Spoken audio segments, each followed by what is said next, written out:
saw her face. Now I'm a believer, not a trace of doubt in my mind. I'm in love, I'm a believer. I couldn't leave her if I tried.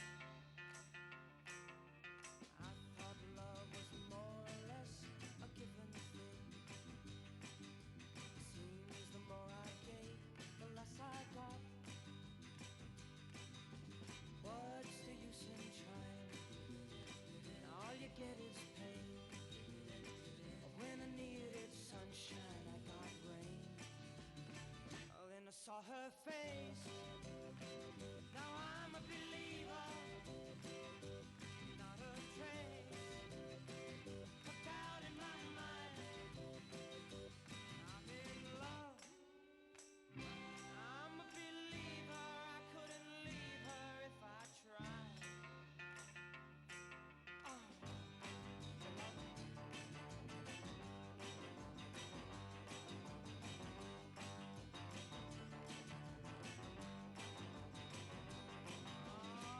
Love was out to get me.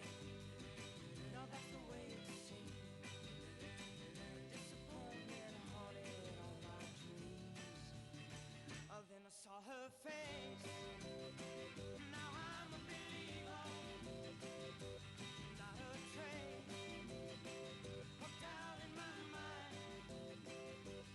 I'm in love, I'm a believer. I couldn't leave her if I tried. Yes, I saw her face. Now I'm a believer, not a trace of doubt in my mind.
Ladies and gentlemen, please welcome the President of the National Conservative Convention, Pamela Hall.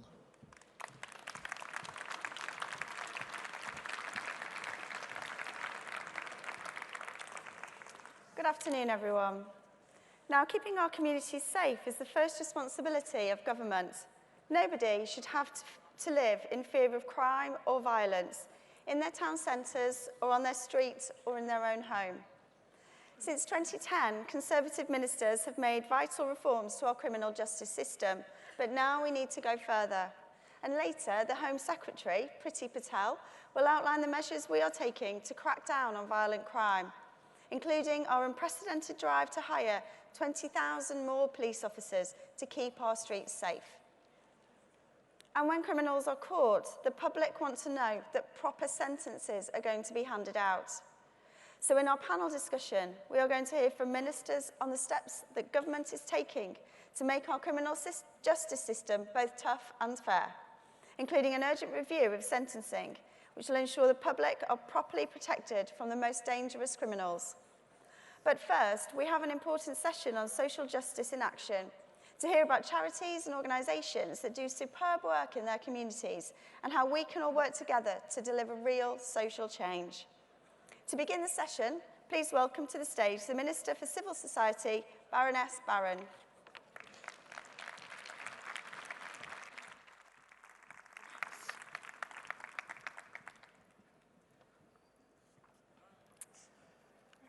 Conference. It's an extraordinary honour to chair this panel today on social justice. And I think I might be slightly biased, but I think it's actually one of the most important sessions of this conference. Much of what we've heard over the past few days has rightly been about important government initiatives in relation to health, education, and a new youth investment fund, as well as on the environment, all of which could be literally life-changing for future generations. But what we're going to hear about in the next 45 minutes will be about local initiatives led by people in their communities without top-down intervention. To have a more just society, I firmly believe that we need both, and that it's the local work that creates the glue that holds our society together, something that I hope we can all agree is much needed right now. This local action, people collaborating to change what matters to them, might be less visible than major initiatives, but it doesn't make it any less important. Our panelists today, and we've got a fantastic panel, are going to share a little of their own experiences and what they're doing to make a positive change in the communities where they live. And I would like to stress that several of them are here not as activists, members, or even necessarily supporters of our party, but because they believe that their experience is vital for us all to hear and understand as we think through our policies in this area going forward. And I'd like to commend their courage in attending at a time where standing on this stage could easily be misunderstood and sadly unfairly judged.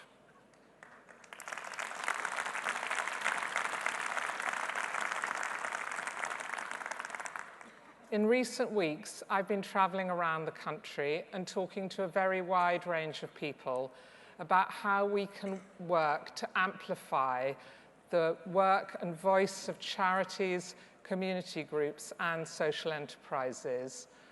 And the saddest thing I heard on my travels was a phrase that some people feel that they've become irrelevant. The most uplifting thing I heard was the hope that communities will be seen not for their problems, but what they have to offer, not for their weaknesses, but for their strengths.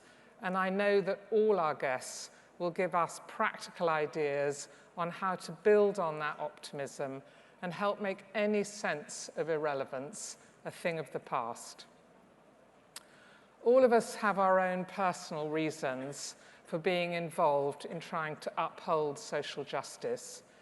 In my case, I was very influenced by the fact that my mother arrived here as a refugee in the war from Budapest, and both my parents later moved to Cape Town in South Africa in the early 50s and set up one of the first night schools to teach local women to read. So I'm sure, like many of you in the audience, some of us just have this in our DNA. In setting up and leading the charity Safe Lives, I saw the terrible impact that domestic abuse has on so many lives and some of the amazing work that goes on all around the country to support women, children, and men to turn that around. But that's enough about me. I'm going to turn now to Nick Gardam. Nick's Chief Executive of Community Organisers, so please give Nick a warm welcome. Thank you.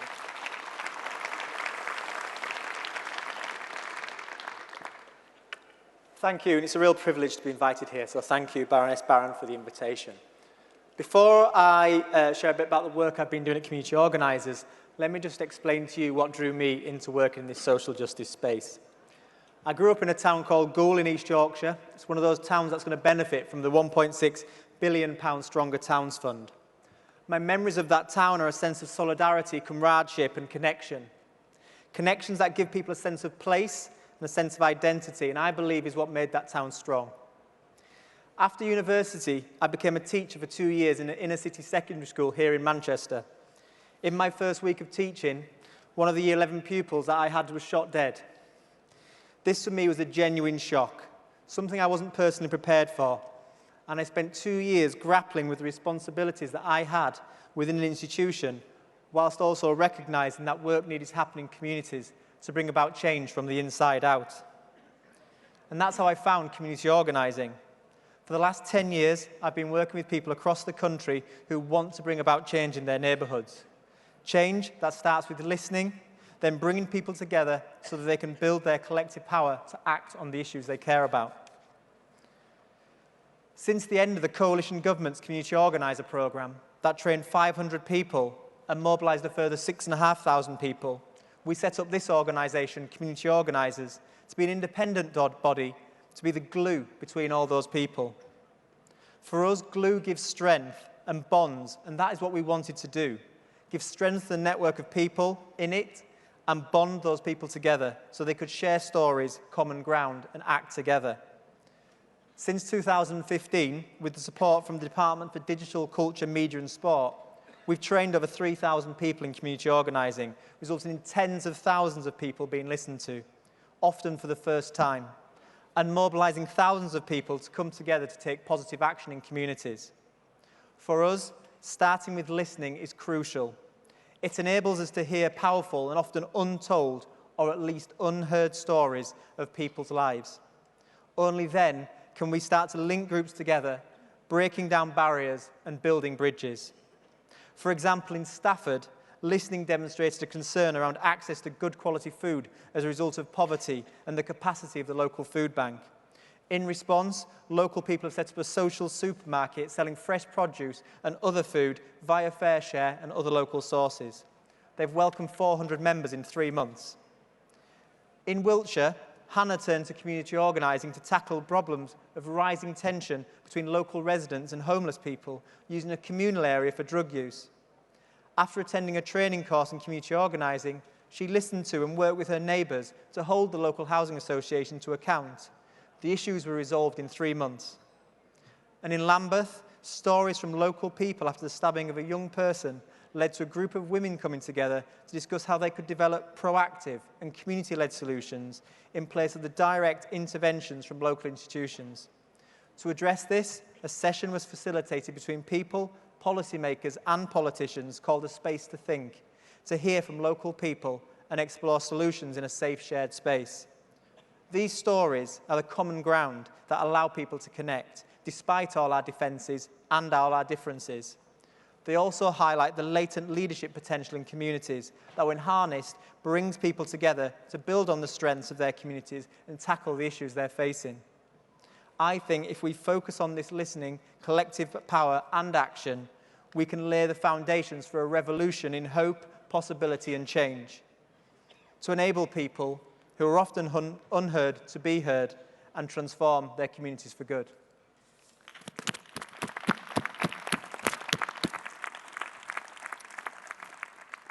Thank you, Nick, very much. We're now going to hear from Kenise Khan, who works as the West Yorkshire community organiser for Near Neighbours. Hello, everybody. I can just say from the start that it was a very difficult decision for me to make to come to this conference today. It wasn't an easy one, but I thought we need to think about I need to talk about what we do on the ground, day in, day out, to make a difference to people's lives, to raise awareness about some of the issues that are coming up within our communities. I am the West Yorkshire coordinator, so I cover 5 cities and towns within West Yorkshire. The reason why I'm in this job is because for 16 years in my own local community, which is one of the highly deprived areas in the whole of Britain, I worked for 16 years voluntary to make a difference to young people and women within my local community, as well as being a mum of 4 children and working at the same time.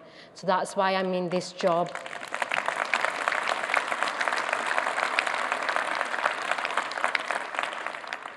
So the work that we do, our charity brings people together from different faiths and ethnicities.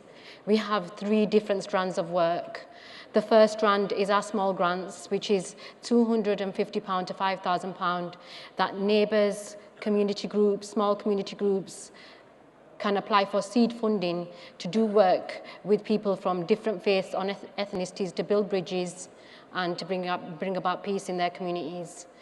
I can say that in one of the areas that we work in, and particularly in Kirklees at the moment, that's the Dewsbury and Batley area, is quite difficult for people to find different faiths and ethnicities to work with. Division is being created at the moment.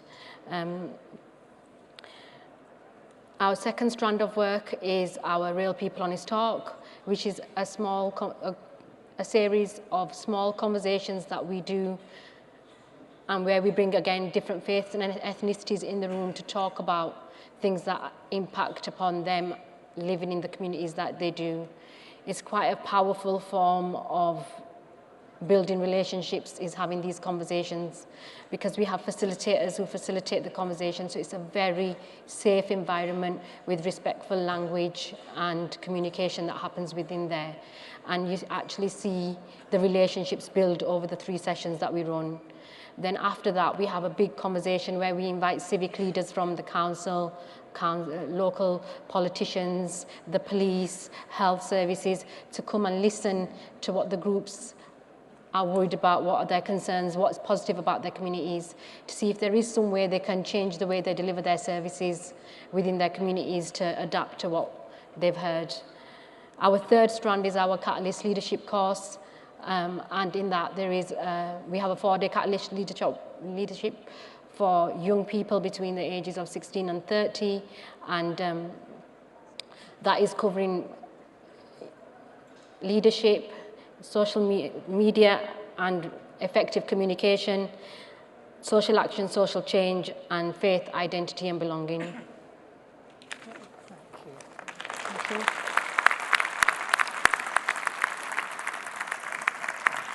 Thank you. Thanks so much, Kenise. And now, conference, we're going to hear from Christopher Nieper, founder of the David Nieper Educational Trust. Good afternoon, everybody. I'm going to talk about left behind communities. And I'd like to thank Boris Johnson for mentioning the plea of left behind communities in his inaugural speech on the steps of Downing Street. Thank you, Boris.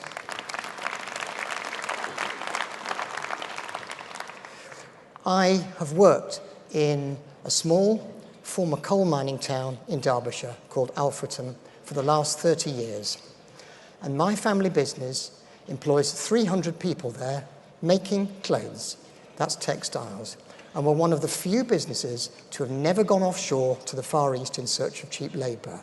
We've always remained loyal to local skills and local people.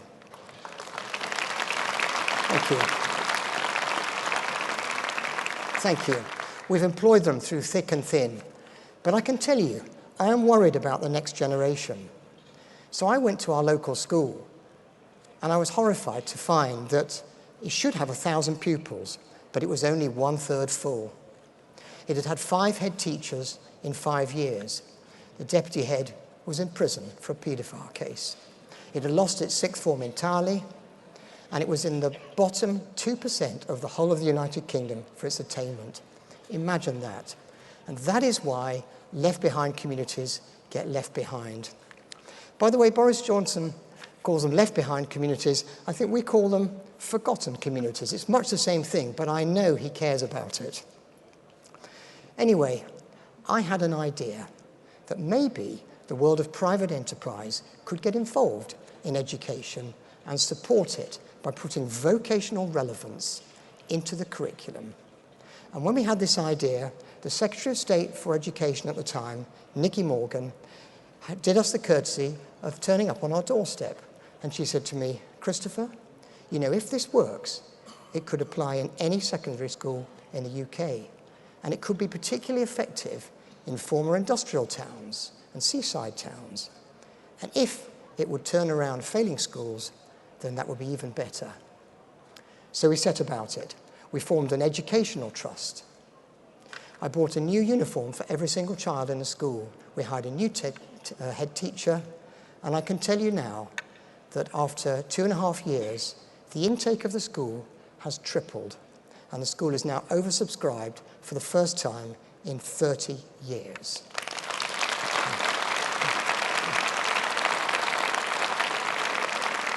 Thank you. The attainment has improved, the attendance has improved, the behaviour has improved, and I think in this room, you're all One Nation Conservatives. We are all One Nation Conservatives. And I think there's a role for private enterprise to stimulate growth from within local economies. And there's a role for private enterprise to get involved in education and take responsibility for the next generation, for the talent which will keep us going for the next 50 years. By the way, our company's been there for 50 years, and I think we need the next generation. And the Conservative Party will need the next generation for the next 50 years as well. We cannot ignore these young people. So I think it's time to stop talking about social mobility and start doing something about it.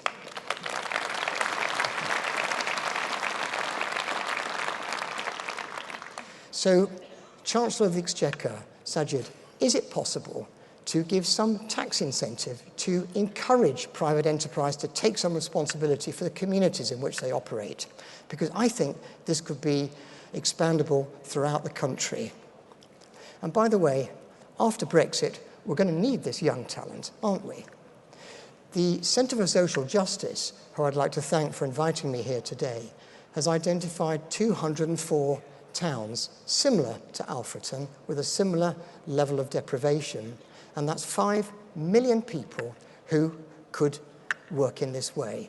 And they would all be candidates to vote for the Conservative Party, I'm sure, one day.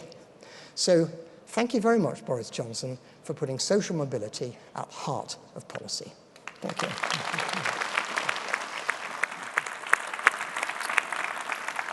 Thank you, Christopher. Now we have a double act. Steve Freer and Val Vavrosh, who are from Tempus Novo, and they work with offenders finding particularly employment. So over to you. Good afternoon, everyone. Tempus Novo. Those of you that are from HMP Eton will understand the translation, which is new time. And why Tempus Novo? So our backgrounds is working in prisons, 60 years. That's not me, 60 years, that's 30 and 30. And we kept seeing the same faces in and out, and you would talk to the lads and say, why are you wasting your lives coming into prison? And lots of them would say, well, if I could get a job, I wouldn't commit crime. I need to be able to put food on the table, look after my kids, etc. So we knew there was a need from within the prisons. And then when we went out and took that story to the local employers, we were pleasantly surprised to find that most employers were quite engaging. and basically said if there's a good risk assessment put in place, which is part of our model, and some sort of support, then we will look to give people interviews. We don't work with high-risk offenders, such as sex offenders and arsonists. The model has been designed to work for the most, not all, because we feel that would not work, so we've put in place certain criteria. And essentially, it's interesting, when you get the guys in to interview them, a lot of the people, probably 30 or 40% of people in and out of prison come from poverty. They've never had a chance, never mind a second chance.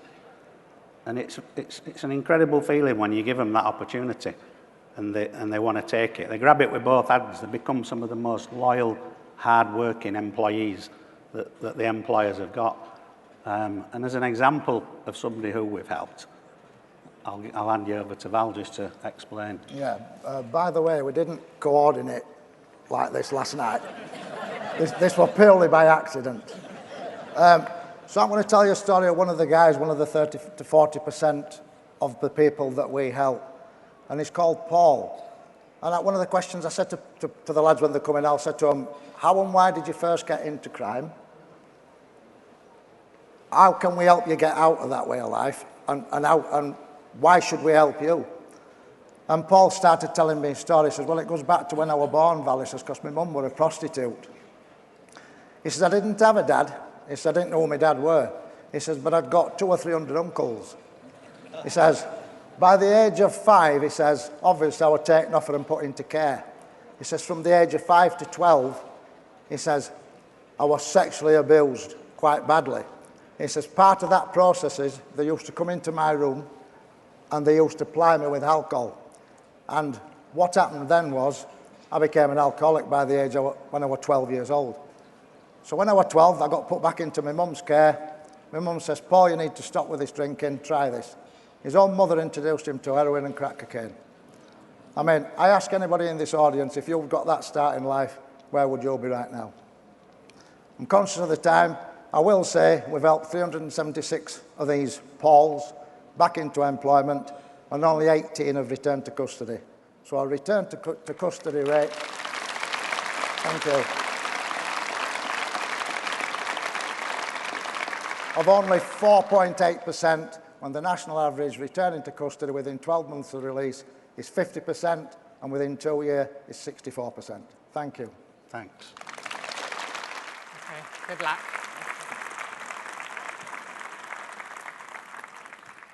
Thank you both very much. I'll leave conference to judge about the coordination of the suits. And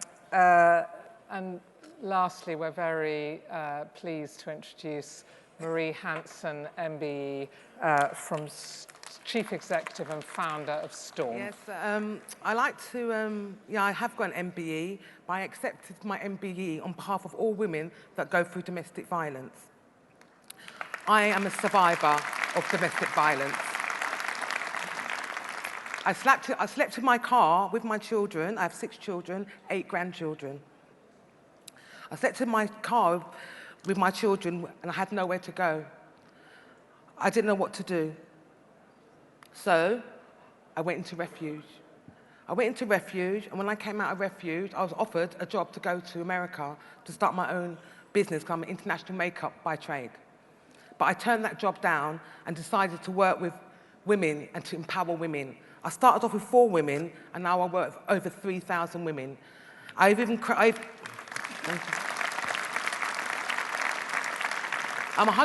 dyslexic, and I've got a degree in management. I've also got my own accreditation at SEN in dyslexia and in special educational needs. I also do a peace concert every year where I work with over 900 young people and empower them, get them into jobs.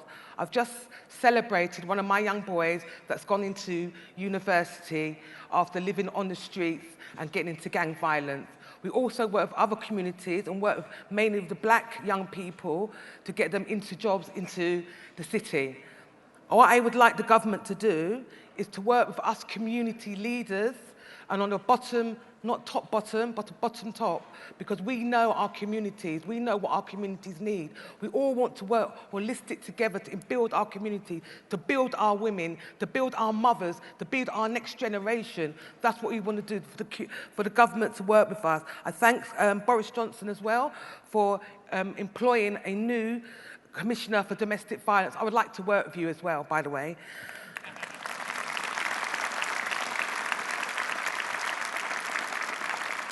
Our community knows our people. We all need to work together, not in silos. We need to put a stop to this. I say from the pit to the palace.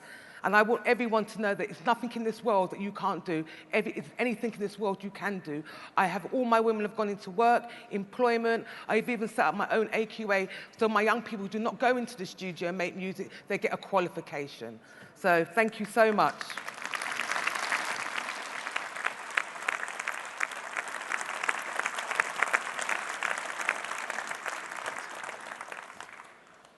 So, conference, you've heard from all of us, and now we're going to take your questions, which are going to come up, I hope, if the technology holds up, on the screen in front of me. So the first question that we've got, I'm going to ask, if I may, Steve or Val to answer, which is about engaging with an individual. So what, in your experience, allows you to engage with people who probably are pretty difficult to engage with, don't always say please and thank you, and give them back a sense of control over their lives? Yeah, it's basic humanity, really. It's been able to connect. I think the fact that we didn't go to HMP Eton helps. And our president, Jonathan Aitken, says that regularly. When we told him we were setting up Tempest Nova, he got visibly excited. They said, there's never been anybody better than prison officers to work with these people, obviously, thank heavens. So it's trust, it's sincerity, transparency, honesty. And we have to instill these things from the very outset, because you've got an employer's reputation at the end of this, hopefully. So, and it's a powerful thing, actually. I'm sure lots of people will have been involved on a one-to-one with someone, either mentoring, to help another human being, and for them to warmly receive that. They want to then do good by you. And because we're about quality over quantity and purpose over profit, we're able to do that very well. Hence, we're sat here today. Fantastic, thank you. Marie, working with women, is there anything you'd add about how you engage people and how you give someone who has really lost all control over their life, if they've experienced domestic abuse, how you give them back that sense of control? First, I'd like to say domestic violence has no respect of person, colour or creed. And also, what I do, I can only say what I do in my organisation, but in my organisation, what I do is employ people that have got empathy. And that's what you have to have, empathy and trust. And when women do go through domestic violence, often enough they feel ashamed. So you just say, you don't make them feel ashamed. So it's about empowerment and give them that understanding that they can trust you, and then you empower them. And I always say to them, don't let your situation speak to you. Okay, that's very powerful, thank you. And if we look a bit more broadly, if we think in community terms, Nick, maybe you can take the same question but from a community angle. So what helps you engage with a community who maybe have lost trust too? And I think, nothing more than what's been said to some extent about the importance of the individual and spending time listening. But I think actually then it's about how do you bring those people together. And what we often find is that people have common ground, they just don't know it because they don't spend time listening to each other. And we hear a lot of difference, and we hear a lot of people in disagreement and conflict. But actually when you find time and create a space for people to hear each other, often they have shared common interests and shared stories, whether that be about housing or services or education. And if we can create the opportunity for people to listen to each other effectively, I think then we can find the common ground by which people can act together. Fantastic, thank you. Kenise, can I pick up on that, and maybe you could talk or maybe even give us an example? So Nick talked about how can you have conversations and listen to one another, and I know a lot of your work is about conversations, so it would be great, I think, for us to hear perhaps an example of a conversation. So one of the Real People Honest Talk sessions that we did in one of the cities, within that area there was a lot of gang crime, and so there was a lot of anger from the two to three different communities that we had engaged to take part in our Real People Honest Talk. So on the first session, the anger was really expressed from one community to say, what are the parents doing to stop this from happening, where we don't feel safe on the streets. It's not fair that we're having to live like this. Parents have a responsibility. And so we let everyone talk what they needed to on the first session. But on the second session, our mum talked about her journey of her 19-year-old lad who had been criminally exploited from the age of 11. So that's year 7 when he's gone into high school. And then her struggle when she found out when he was about the age of 16, and how she'd coped and what she'd gone through and how she tried to bring him back, and the journey that she was still on. And I think the most important thing for me was, as I watched the group dynamics, as that conversation was developing, I wanted to ask the question at the end, has anything changed about your thoughts or perceptions about somebody else in this room? And there was a resounding yes, especially from the lady that was really upset at the parents. She said, I didn't realize that this is what the parents are going through as well. Now these two ladies still meet, they're still friends, they go to each other's houses, and a friendship was formed on empathy and understanding. And that's what we do day in, day out. Fantastic, thank you so much. Thank you. Christopher, you touched in your speech about the potential to replicate or scale up. I think you referred to a conversation with our Secretary of State and DCMS at an earlier point. I just wonder whether you could briefly expand on how that might happen. Yes. Look, I don't think there is any silver bullet which can come from Westminster which will solve the ills of our communities. There's no brilliant educational idea we're going to get from Singapore or from Scandinavia or something like this. No, communities have got to grow from within. We've got to generate the British economy from within local communities. That's how we have strength right across the country. So I think, if I look at my own workforce, the best people we've got are local people, local jobs for local people. And if we can persuade the wealth creators in this country to invest in local communities and give opportunities for high-level jobs and build those communities into desirable places to live and work, turn them into green towns, into eco-towns, into places that people really want to be, then we'll generate growth from within. I don't think there's any other way. Just do it the Conservative way. Thank you. Thanks. Thanks very much indeed. Nick, if I can return to you for a moment. How do you go about recruiting your community organisers? Because most of us want to talk to somebody who looks a bit like us and sounds a bit like us and grew up where we grew up as a starting point. So how do you address that? So one of the ways we do that is we work with this network of what we call social action hubs. So they're locally rooted organisations that are already connected to their place, and we support those organisations to develop their understanding and be able to train local people in organising. But what we're also finding is that these kind of messages are being picked up elsewhere. The importance of local people coming together to do things is a message that's being picked up on social media and other places, and people are joining and connecting with us. And when that happens, we're just saying to them, give it a go. Go and find a couple of neighbours and go and talk to them. Go and speak to your next door neighbour, find out the things they care about, and actually start to listen to each other. And I guess, so on the one hand, we work with the organisations, but on the other hand as well, we're sort of working with local people to help them, to give them the courage, in essence, and the belief that they can create the changes at that level. Great. And Val, if I can ask you, in a similar way, is there a role for some of the guys you've worked with to influence others?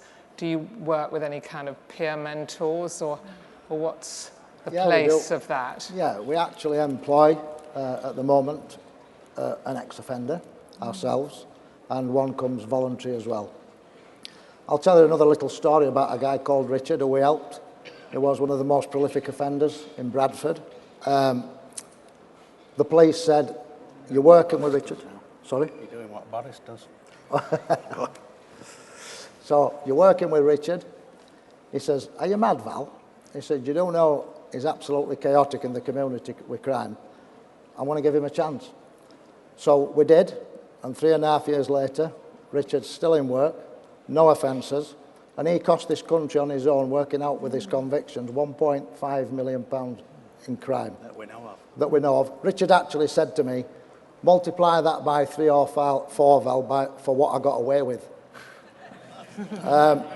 Richard then rang me one day out in the blue just quickly, said to me, "Val," he says, "I've just realised," this is, you know, a light bulb moment, "the last 10 years of my life I've really wasted." He says, "Any way that you can help me talk to some kids, 17, 18-year-old kids, to stop them wasting 10 years of their life?" And so what we're doing at the minute is getting him into a young offenders institution, and it's a real life guy who's gone through what they've gone through, and there's no better person to do it. Yes. Yeah, thank you. Thank you. Kenise, when we were having coffee earlier, you mentioned to me a quote from a young man in one of your sessions about identity and belonging. Do you want to just briefly say what he said? So within our Catalyst Leadership course, we have a session on faith, identity and belonging, and we ask the young people, where is it that you think that you belong? And one of the young people put his answer that I don't belong in prison. So it wasn't where he belonged, it was where he didn't belong. And I suppose that was what his thoughts were, that that's where he's going to end up. But within the time of the 4 days, and his relationships had built with his peers that were in that room, and also he disclosed the fact that he had been diagnosed with a specific learning need in the February before his exams. So he had no chance at getting his GCSEs, and he was always on the behaviour management plans, always in trouble. But he didn't want to end up in prison. But what he did was he evoked empathy from his peers, and his peers have supported him into a tax-paying job now, and he's contributing to society, and he's doing really, really well. It might not that we make the world of difference, but if we make a difference to one person's life, at least we've done something. And his peers are the same age as him, 16, 17. They're not older than him. They've done it together. Thank you.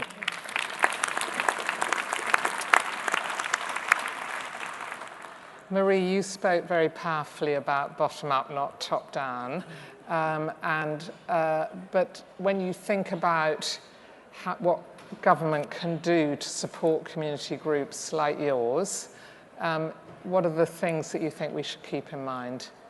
I just think that the government should get all the community groups together and work with them and talk to them, because the community know what their community needs, and that's what I think they should do. And with so much of our organisations out there that are doing knife and gun crime, working with women that go through domestic violence, we're all doing it, and we need to work collaboratively together. They need to come together and say, like, what are you doing? How can we help you? And because, as I said, the community fosters a community. Yes. We know what we want, and all we just need is your help to put everything, to shape everything for us. Yeah. Thank you very much. Would anyone else like to add anything about what government should be doing? Christopher, you look on the edge of your seat. Tell us. I have an idea of how this government could energise local communities and energise the young talent. Our company, for one, would be happy to sponsor a school, and our company is happy to sponsor young people through university. Why doesn't the Chancellor take the very successful research and development tax credit and create another version, learning and skills tax credit, and incentivise employers like us to sponsor pupils through school and give free tuition fees at university. That would be a terrific win for this government. Now, I can see how it can be done, because they're doing it in Germany. It's earn while you learn. You spend time at a company and you spend time at the university, and you have a degree with parity of value. So I think that would be a conservative principle, to incentivise the wealth creators and the enterprise world to sponsor education and look after the next generation. Thank you. Thank you. Thanks very much indeed. Is there anything more any of you would like to say about getting people involved in their community? Kenise? Yeah. At the moment, the tensions within communities are really high. Our job is quite difficult on the ground to bring people from different communities and different faiths together. I think that the way that we use language, the way that we communicate is really, really important. I serve the Batley and Spen and Dewsbury communities, and I have found that they're my sisters. And I think that language is so important when we're talking from top down, so that we can create a cohesive communities where everybody is respectful of each other. Yeah, thank you very much. Marie? One thing I do say to the women that I work with and the men and the young people, am I my sister's keeper? Yes, I am. Am I my brother's keeper? Yes, I am. And that's what I try to teach them, learn them. Great, thank you. Thank you very much. We heard from a couple of you about what drove you into setting up your organisations, but I felt there might be a bit more, Steve or Val, that we could hear from one of you about what the motivator was. I guess when you work in a very negative environment, like a busy local prison, where there's usually around about 1,000, in our case, men, very troubled men locked up, and there's very little hope for them, actually. They walk out of the door with £46, and if they're lucky, clothes that fit them, depending on how long they've been in, of course. But it's sad to think that nobody's prepared to give them a chance. We've spoken to guys who have left prison and said, actually, the time in prison wasn't the hard bit. Coming out's the hard bit, because society turns its back on you. So we've created a model that most people can empathise with. I get that there's certain crimes that people deserve locking up for a long time, if not forever, and there aren't many people that can empathise with those. However, there's a bulk of people in and out of prison who, as we alluded to earlier, have been failed by society. They've never had a chance. They've had no education, no parental support. You know, is it right that in the 21st century we're saying that, well, sorry, but that's your life? Well, we don't think so. And hence we set up the charity. And it's becoming a bit of a little movement in Yorkshire. We've now got over 50 employers who will willingly give an ex-offender an interview. And we can replicate that around the country. We're not just going to grow it exponentially, but we can replicate the model. So if you imagine 150 people who otherwise would be committing crimes, causing more victims, costing the taxpayer a fortune, now they're going to work and put them back into the economy. And they're good role models for their children. It's intergenerational change. Huge impact. That 150, with the right level of support, we're not going to go around with begging bowl, but with the right level of support, that can be replicated in 2, 3, 4, 5, 6, 10 cities, and that can become 1,000 people who otherwise would probably, the majority of them, turn back to crime and be causing misery on our streets. Well, you might not go around with a begging bowl, but thank you. You may not go around with a begging bowl, but I'm happy to do a shameless plug. If there are any employers around here, we've got their numbers, so we can put you in touch. I'm going to ask now Helen Waitley to just say a couple of words to close this session. Helen.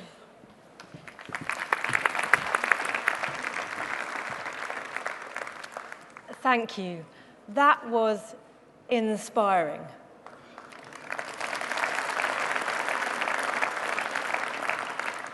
Some of your stories brought tears to my eyes, but you've also filled me with hope and with determination, and I'm sure I am not alone. In my new job as Arts and Tourism Minister, I'm spending lots of time going all around the country meeting people who are doing fabulous things, people who are creating, discovering, innovating, opening minds, bringing people together and making a difference. And you guys have brought some of that into this conference hall this afternoon.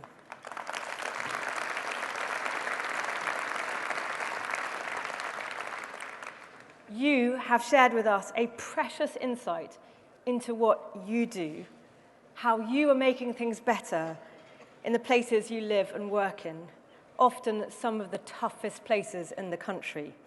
And we should be in no doubt what that must actually mean for you personally, the hours that you guys must be putting in, the determination it takes, the courage you must have of your convictions, your resilience, and your drive to make things better. I also know that politics is far from friendly at the moment. Coming here today may mean that some of you will get some flack. You should not. Anyone out there who criticizes you for coming here today is the lesser for it.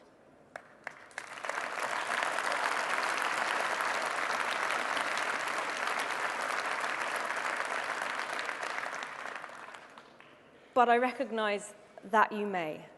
So can I say a sincere and heartfelt thank you to all the panelists here for coming here, for speaking to us, to sharing with us the work that you do. From me, from Baroness Barron, and from all of us at this conference, thank you.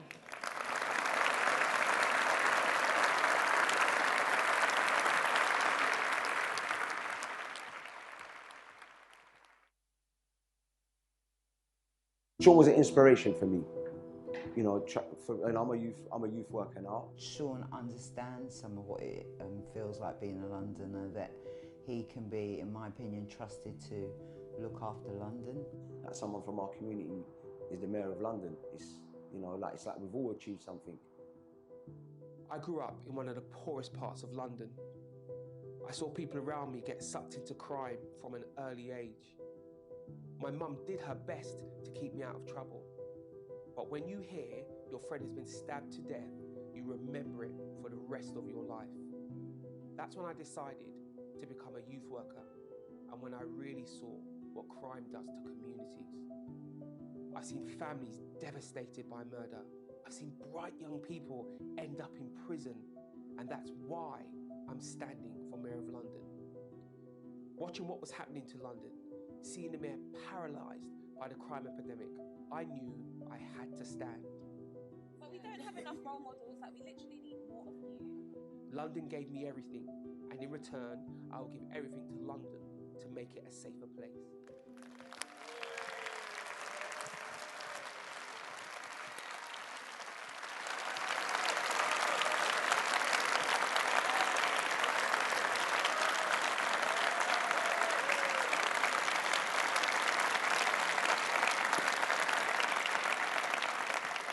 Afternoon conference, great to see you all. My name's Sean Bailey. Last year, I introduced myself as your next Mayor of London, and I shared my story of how I came to be on this stage in front of you.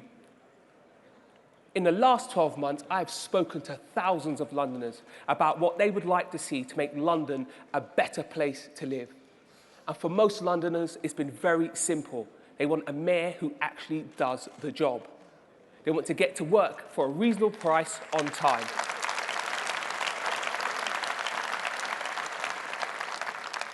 They want to breathe clean air and have a clean environment. They want a house they can actually afford. But above all things. They want a safe city.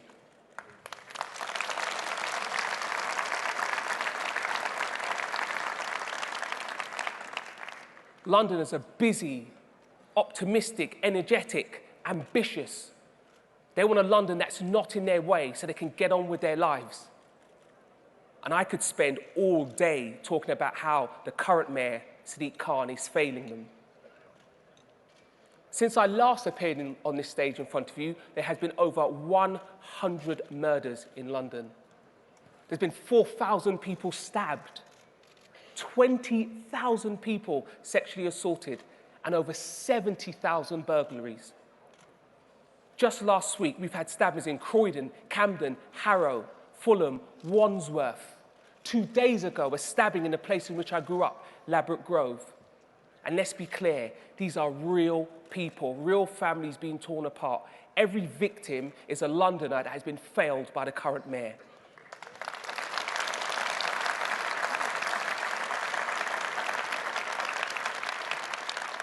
The police come to work every day knowing that they're facing danger, and they do it with an incredible sense of duty. Unfortunately for us all, the current mayor does not do that.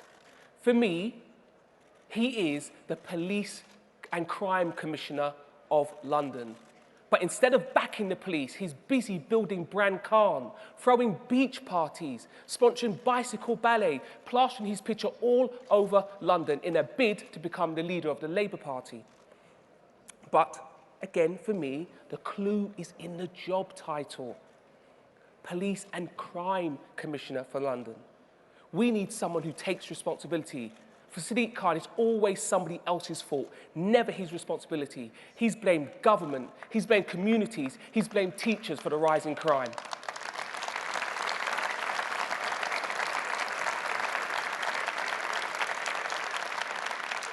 And let's be clear, crime is destroying lives, it's plaguing London. We deserve better. Let's remind ourselves what it was like when it was better, when we had a Conservative mayor of London, one Boris Johnson. I believe you've all met him. Let's focus for a second. The murder rate was cut in half. 11,000 dangerous weapons removed from the street. Overall crime down by 20%. In his first day in the job, he pledged an extra 20,000 police officers nationwide. What it is, conference, our party, your party, this Conservative party, gets delivery in a way that Corbyn's Labour simply never will.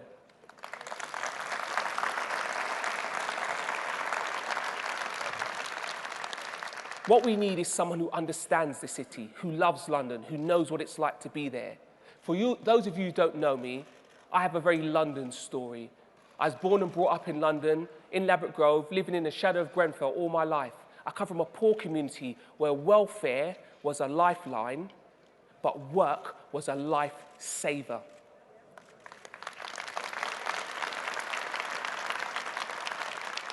I spent 20 years as a youth worker, running around helping the young people build the lives that they wanted. I'm thankful that I was born in London and able to build a life that I wanted. I know what can be achieved. I've lived it, I've been there. I speak to people every day who are faced with the issues that drive crime. When we remove the barriers, we can really help young people.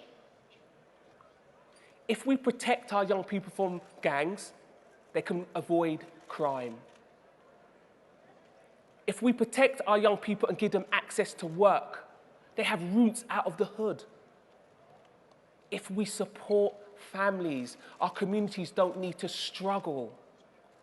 So what we need is a full-time mayor, not a mayor whose ambition it is to build their own PR, but a mayor whose sole purpose is to lift up the millions of Londoners and show them there is another way.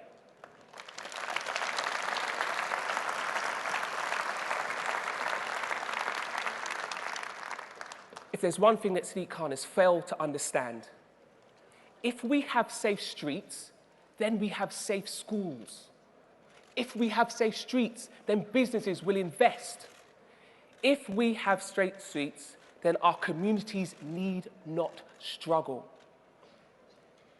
Of course, London needs clean air, better transport, and many, many more homes for people to live in.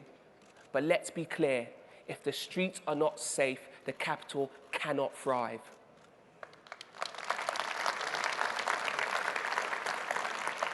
That's why I have a plan to tackle crime in London. A record amount of police with money that already exists in City Hall.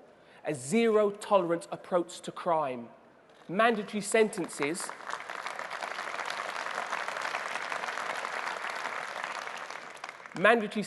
for those carrying acid or knives on the first attempt, not the second, not the third, on their first offence. But let's be clear. Let's be clear, we simply cannot just arrest our way out of this problem. That is why I will start Operation London Ceasefire, a project to get our young people back on the right track, to give them access to opportunity. In short, what I'm offering here is a get real approach.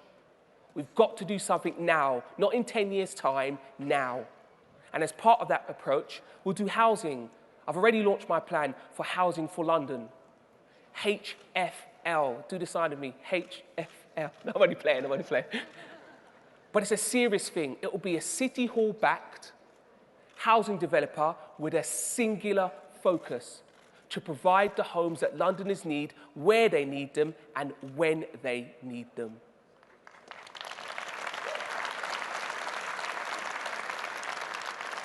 I'll electrify the entire London bus fleet, the equivalent of removing 1 million vehicles from the roads. This is how you really green our environment. You don't telegraph. This isn't about telegraphing virtue, it's about making the environment cleaner. And for a start, just for a start, 5 youth zones, so that our young people can get the recreation and the access to training that they need so they can enjoy themselves. Our young people must have respite. They must have a place to have fun.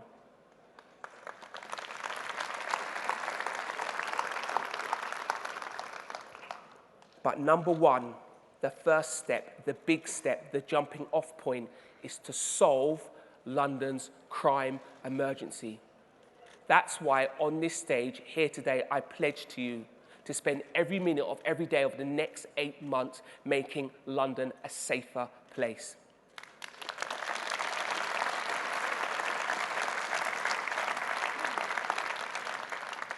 And when we win in London, and make no mistake, we can win in London. We must win in London.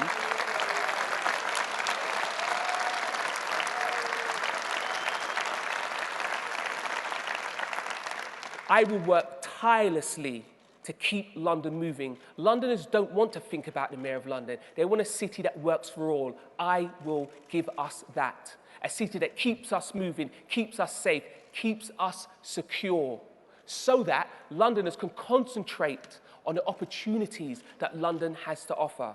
So I ask you, conference, stand with me in my quest to make London a safer place, a better place. You and I all know it is conservative values that will make London as great as any city has ever been anywhere in the history of mankind. That's the goal. We must demonstrate to people, but this is about the poorest. We must demonstrate to people we are about lifting people up. When someone asks you why you're supporting this mission, it's because we're for people. So my last request to you is stand up, be counted, and help me make London a safer place. Thank you.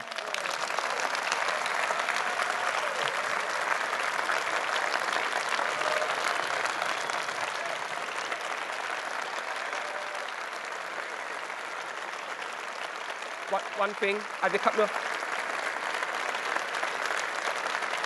Thank you, thank you, thank you, thank you.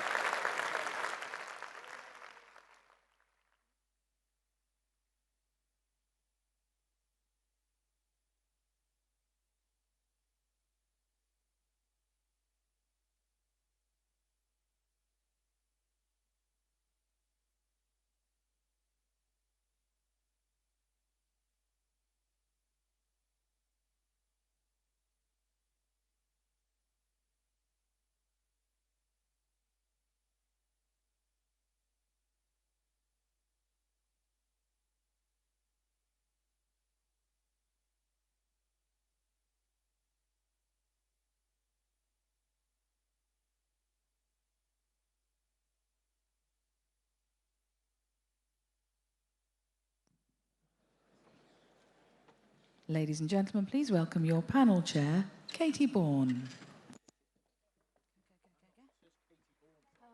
I know, but you go. Go on, Anthony.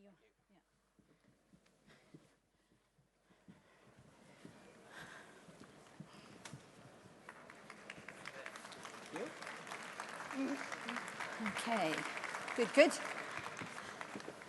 So, good afternoon, everyone.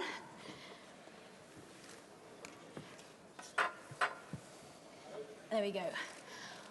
Welcome to our session on crime and justice. Hope you'll find it really interesting, very exciting. Obviously, we're going to invite questions from the floor as well. But before we get started, and before I introduce you to our panel, we're going to have a short video from the Lord Chancellor and Justice Secretary Robert Buckland QC.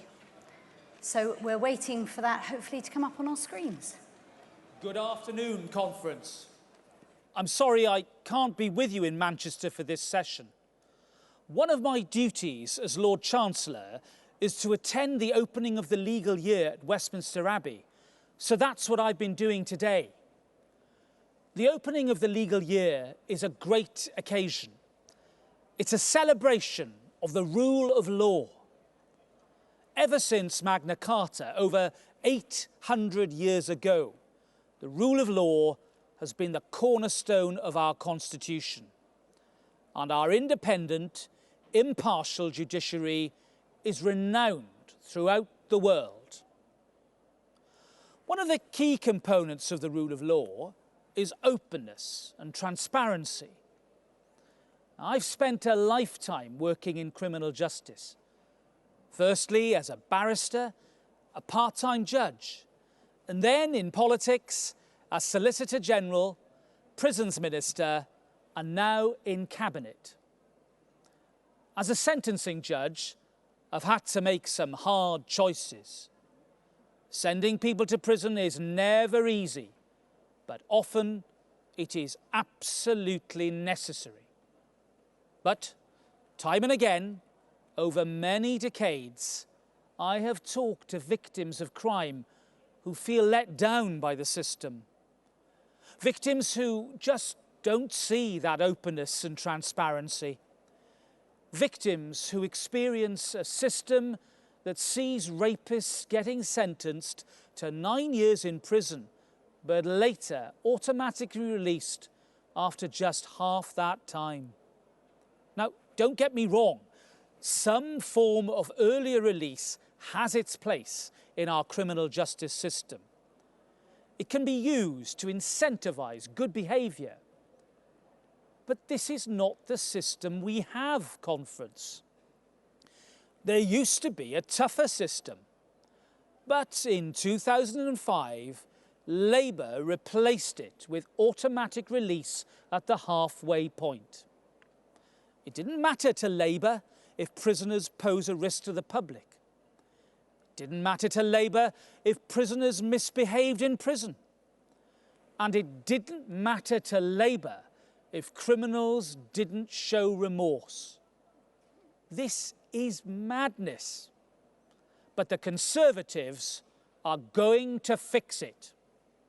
We're going to restore faith in the sentencing system because we Conservatives believe that release should be earned.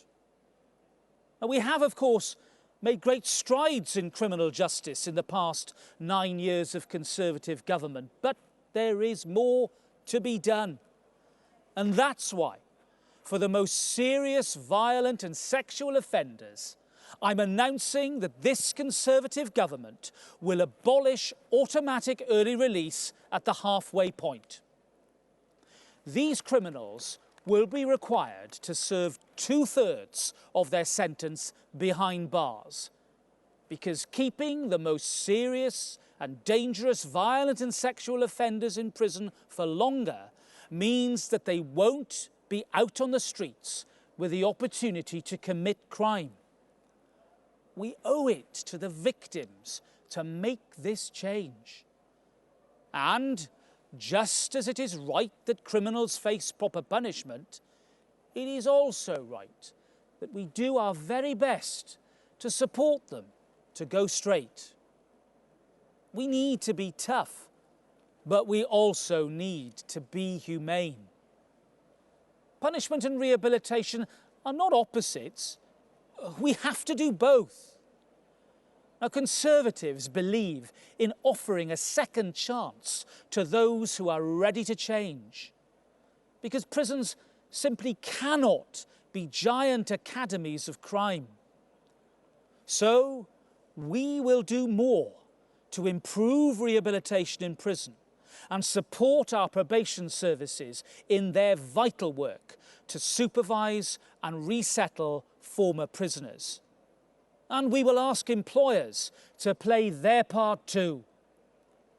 Conference, only the Conservatives can be trusted on law and order. Now, you may not have heard of Jeremy Corbyn's Shadow Justice Secretary, Richard Bergen, and you can be forgiven for that. He's not known for his brilliant ideas about criminal justice. Rather, he's better known for saying Zionism is the enemy of peace. And then he denied using these vile anti-Semitic words. But then video emerged. And then he admitted he actually did say it. Jeremy Corbyn and John McDonnell were two of only 3 MPs to vote against sending people caught carrying a knife to a second term of imprisonment. The fact is, Jeremy Corbyn's Labour is loose with the truth, soft on prisoners and weak on sentencing, soft on crime and soft on the causes of crime. We cannot let that happen. We must keep the public safe. And that's why, with one of his very first acts, our Prime Minister announced that we will recruit 20,000 new police officers. More bobbies on the beat means more arrests, more victims getting justice. And an investment of £2.5 billion to deliver 10,000 new prison places. More and better prisons to support our brilliant prison officers, the unsung heroes who, day in and day out, face huge risks in their workplace.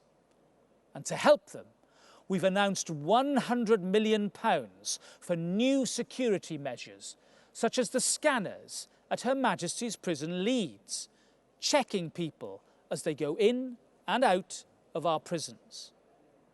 These scanners show us the ways drugs are smuggled in can often be creative.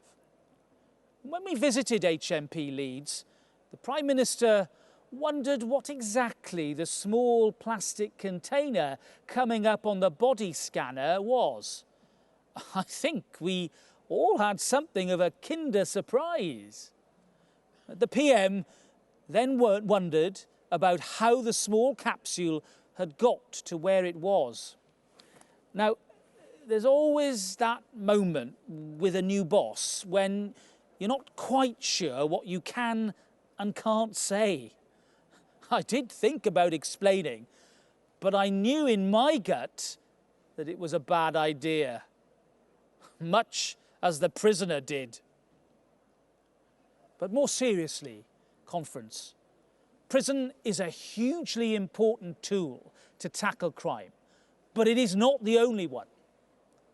We must make use of smart technologies to prevent offenders from becoming re-offenders, because prison only works if it reduces re-offending. And we want former prisoners to be fully productive members of society, but they must abide by the law at all times when they're back on our streets. Many criminals who carry out antisocial behaviour have problems with alcohol. Get a grip on this, and we can massively reduce crime. When he was Mayor of London, the Prime Minister piloted putting sobriety tags on offenders. If criminals drink alcohol, They are instantly detected, brought in front of a judge, and may be sent to prison. The pilot was a huge success, with over 90% compliance. So, we're going to take that idea and establish it nationally. I'm pleased to announce, Conference, that from next year, sobriety tags will be used across the country to monitor criminals and to reduce reoffending. Conference, in London today, I've been taking part in a ceremony that is almost as ancient as our criminal justice system itself. I know we must restore public faith in sentencing. We must be clear. Only criminals who earn their liberty should have it. We must keep Britain safe for everyone who lives here. Thank you.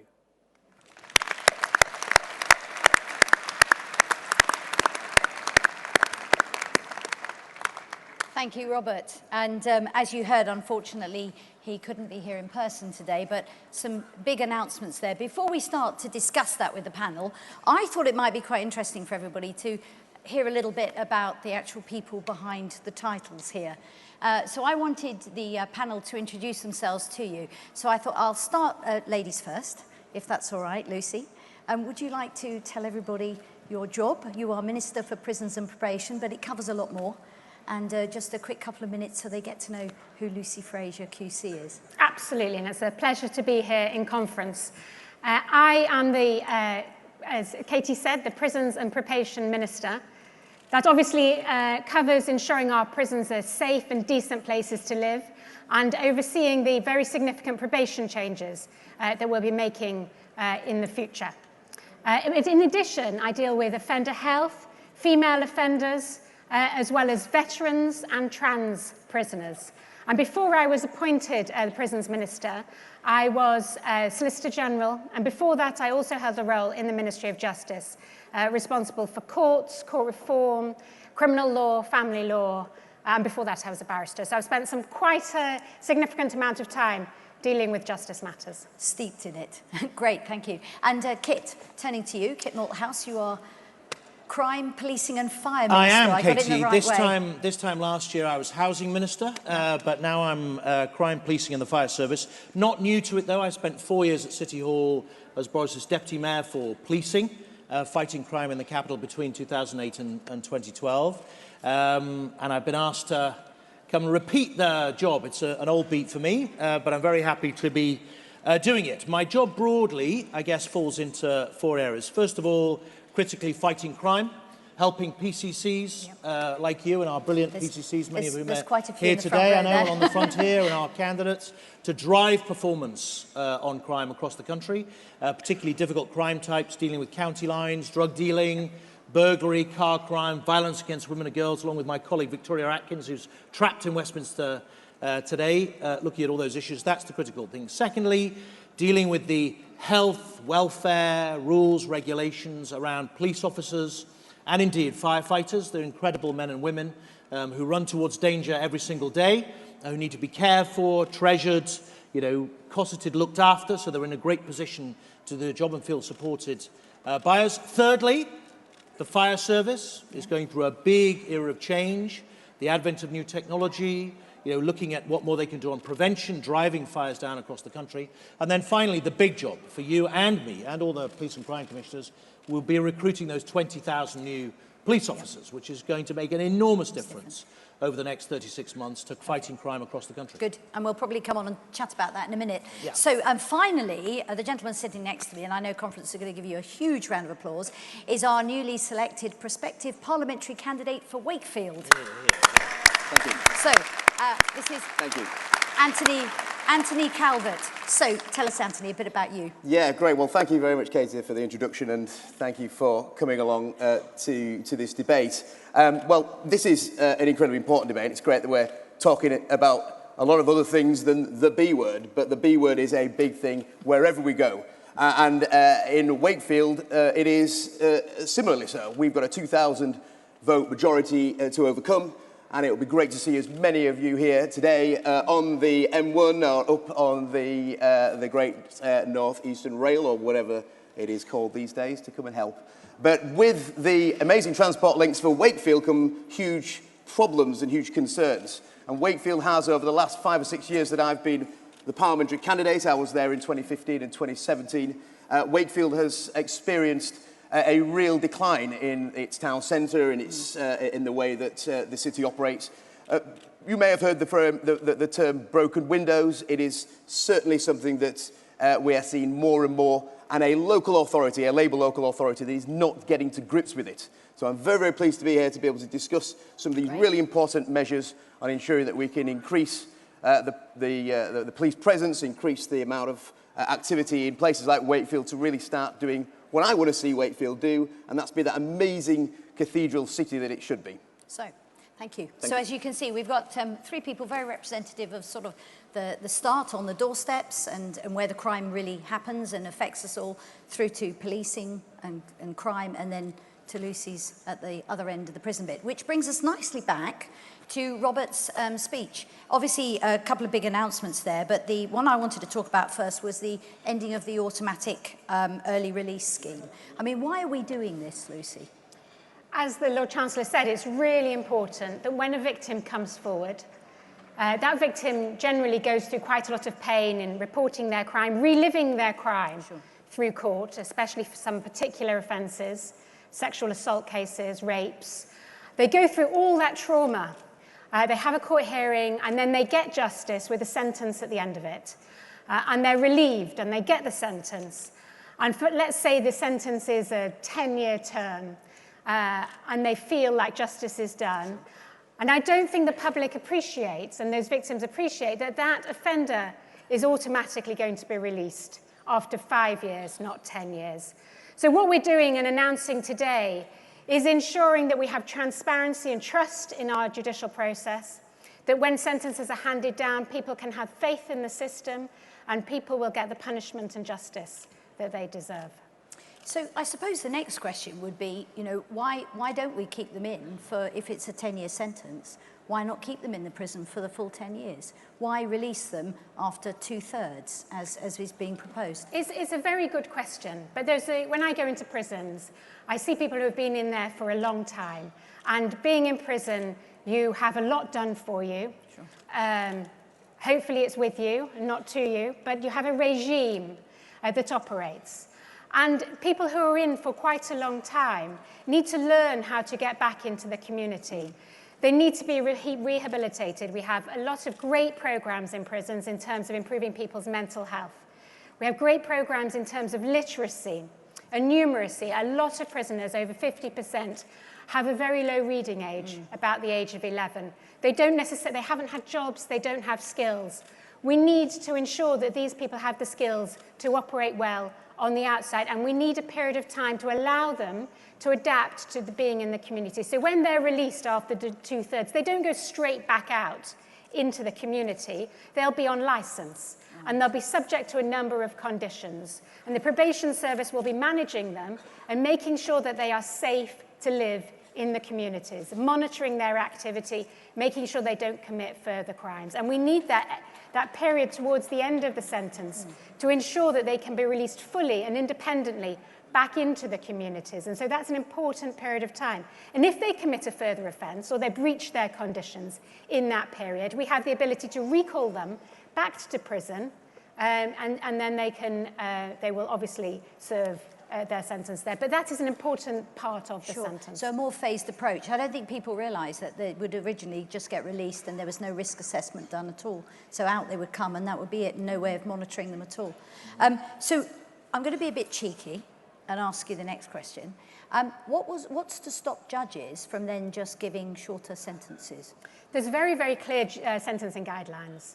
I, as Solicitor General, looked at them very regularly because as Solicitor General, I was responsible for the unduly lenient sentence scheme, seeing where the judges had got it right, people saying actually judges were having too lenient to sentences, and it's the Attorney General's office to review those and look at them again. So there's very clear sentencing guidelines as to what sort of tariff a judge should award.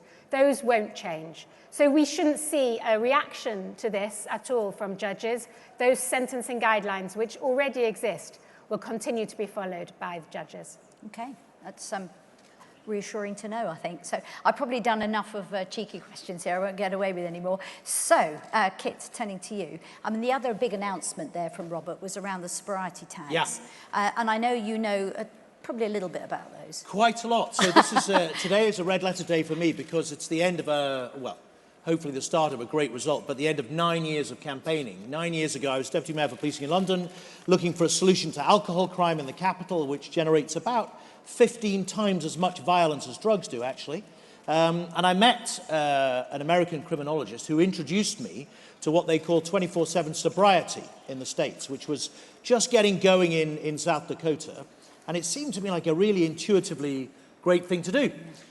So I took it to the then Mayor of London, our now Prime Minister, who was keen on the idea. And we managed to campaign in Parliament with the help of some great parliamentarians.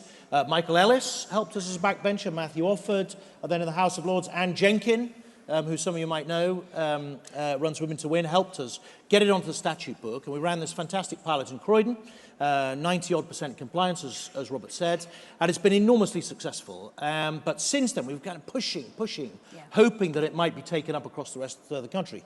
So it's fantastic now that the Prime Minister is going to put, I think, 22 million behind it, roll it out across the rest of the nation. I think it will make an enormous difference because for community sentences and indeed for those people where alcohol is a significant part of their offending, who would otherwise go for a short sentence in prison, we know that by fitting this tag that effectively stops them drinking, they are much less likely, 90% less likely to offend. It also has an enormous success on reoffending, much less reoffending than other types of disposals. So we think there's enormous potential. So how does the tag actually work, though? So the tag fits on you somewhere, on your leg, Yeah. and it tests your skin every 30 seconds for traces of alcohol. You know, you will know, Katie, if you've had a heavy night, you can tell the next morning, of course not. You can tell the next morning, but the alcohol comes out through the pores in your skin. The tag detects, and if it detects that you've been drinking, it sends a signal through the system, and then you will be called in to report, and you can be put in front of a magistrate and possibly go to prison or maybe start again on the testing regime. You know, the compliance is so high that we think there's enormous potential. And in some parts of the US, they are using it in other offence types, like domestic violence, where they've seen a similar fall. It was started as a thing for repeat drink driving, but now it's spreading across the whole US. And it's a really innovative way of doing something cheaply, efficiently, but highly effective from a crime point of view that keeps people broadly out of prison, but at the same time, you know, means that they're not offending. So do you think that will happen on the, you know, go down well on the doorsteps? I certainly think it'll go down well on the doorsteps. I think in practice it will make a huge difference in places like Wakefield, and cheaply and efficiently rings plenty of bells with me as well. And what I suspect many people in this audience and those participating in the conference perhaps from home will recall from their own personal experiences is that you can go to a lot of these town centres, a lot of these city centres in provincial England, but and in my case up in the right side of the Pennines, up in West Yorkshire. And I'm not going to be able to get out now, am I? But we can see those potential initiatives working very well. Just the other week, I was in Wakefield. We'd done a big campaign session. We're coming back to our offices, which are in a part of Wakefield where you go down, and it's very depressed. And it's very depressed economically for some very, very good or bad reasons. But one thing we did notice is that was a congregation of people who were very heavily addicted on many, many things. But clearly, in that instance, even at 1 o'clock in the afternoon, they were spaced out, and and there's a lot of people on alcohol as well. So those sort of things, those sort of initiatives, if we can employ those, if those can be brought into provincial England, I think will make a real big difference. So is this going to stop us locking people up in prison, though? I can hear people saying that. Or what sort of crimes is this going to be done for? It could be an alternative of very short sentence, but if you know, magistrates often have a problem, which is if you get somebody who's done repeatedly for minor offences, Friday, Saturday night, a fray or a punch-up or whatever it might be, where normally they'd get community sentences, but then after 5 or 6, you know, you have no choice but to put them inside. If you put them on the sobriety tag, we know at least the alcohol is being removed from the equation. And if they're on it for 3 or 6 months or whatever it might be, then we know they're much less likely to go back to alcohol in the future. Certainly evidence from the States that is the case. And of course, by staying, they keep their job, they stay in connection with their family. You don't get all the problems that you come with those very short sentences. So it's an alternative, as I say. It's been tried in Croydon. There's actually a pilot in Humberside, Yorkshire, Lincolnshire, ongoing at the moment. We think there's enormous potential for it to spread out across the country. Yeah, I was talking to the Police and Crime Commissioner from Lincolnshire earlier, and he said it's gone down really well. Lots of good evidence there. And I know the Labour Police and Crime Commissioner as well in Humberside has said it's been very successful. So and that's absolutely right. And one of the reasons why this is so important is that we know that 50% of violent crimes are committed by people who have an alcohol problem. So this is tackling a huge cohort in a very efficient way. Yeah. Good. Good, excellent. So I was just going to come on to Anthony now to say kind of you're knocking on doorsteps. This is your third time as a... Third time lucky. Yeah, third time lucky. Good. Third time That's lucky. what we like to hear. What sort of issues are you finding on the streets? What are people saying to you really matters? Obviously, we've heard alcohol. Well, indeed, and I made the point earlier on, interjected about the usefulness of that particular initiative. And when you're knocking on doors in places like Wakefield, they are saying the same things over and over again, and that is that they are afraid, in many cases, to go to the city centre, that they are afraid to go and be involved in activities, both community activities, voluntary activities, within the cathedral area, which is a very, very good magnet in Wakefield, if you've ever been there. And that is because of some of the very, very great big problems that we're seeing. Violence against shopkeepers as well is something that I think has not been discussed as much as it should do, particularly these small shopkeepers who are suffering antisocial behaviour because of people who are... We've talked about alcohol, but one thing I'm very, very keen that we start to address is the problems of the county lines that you will all have heard about and read about, and it is becoming increasingly problematic in places like Wakefield. And actually, I went to the University of Lincoln. I know the Lincolnshire Police and Crime Commissioner very well, and it's a very big problem in parts of Lincolnshire as well. So county lines, now let's not assume everybody understands what a county line is, Kit. Can you explain it? Yeah, so county lines is effectively a drug dealing phenomenon. What happened is for many years we saw falls in drug consumption in this country. Heroin, crack cocaine were falling. But the industry, for want of a better word, did what every industry does, which is respond by producing a better product, cheaper, and finding imaginative ways to market it and distribute it. And so a county line is effectively telephone lines that are used to market drugs in smaller towns. I have Andover in my constituency, and county lines is a phenomenon there too.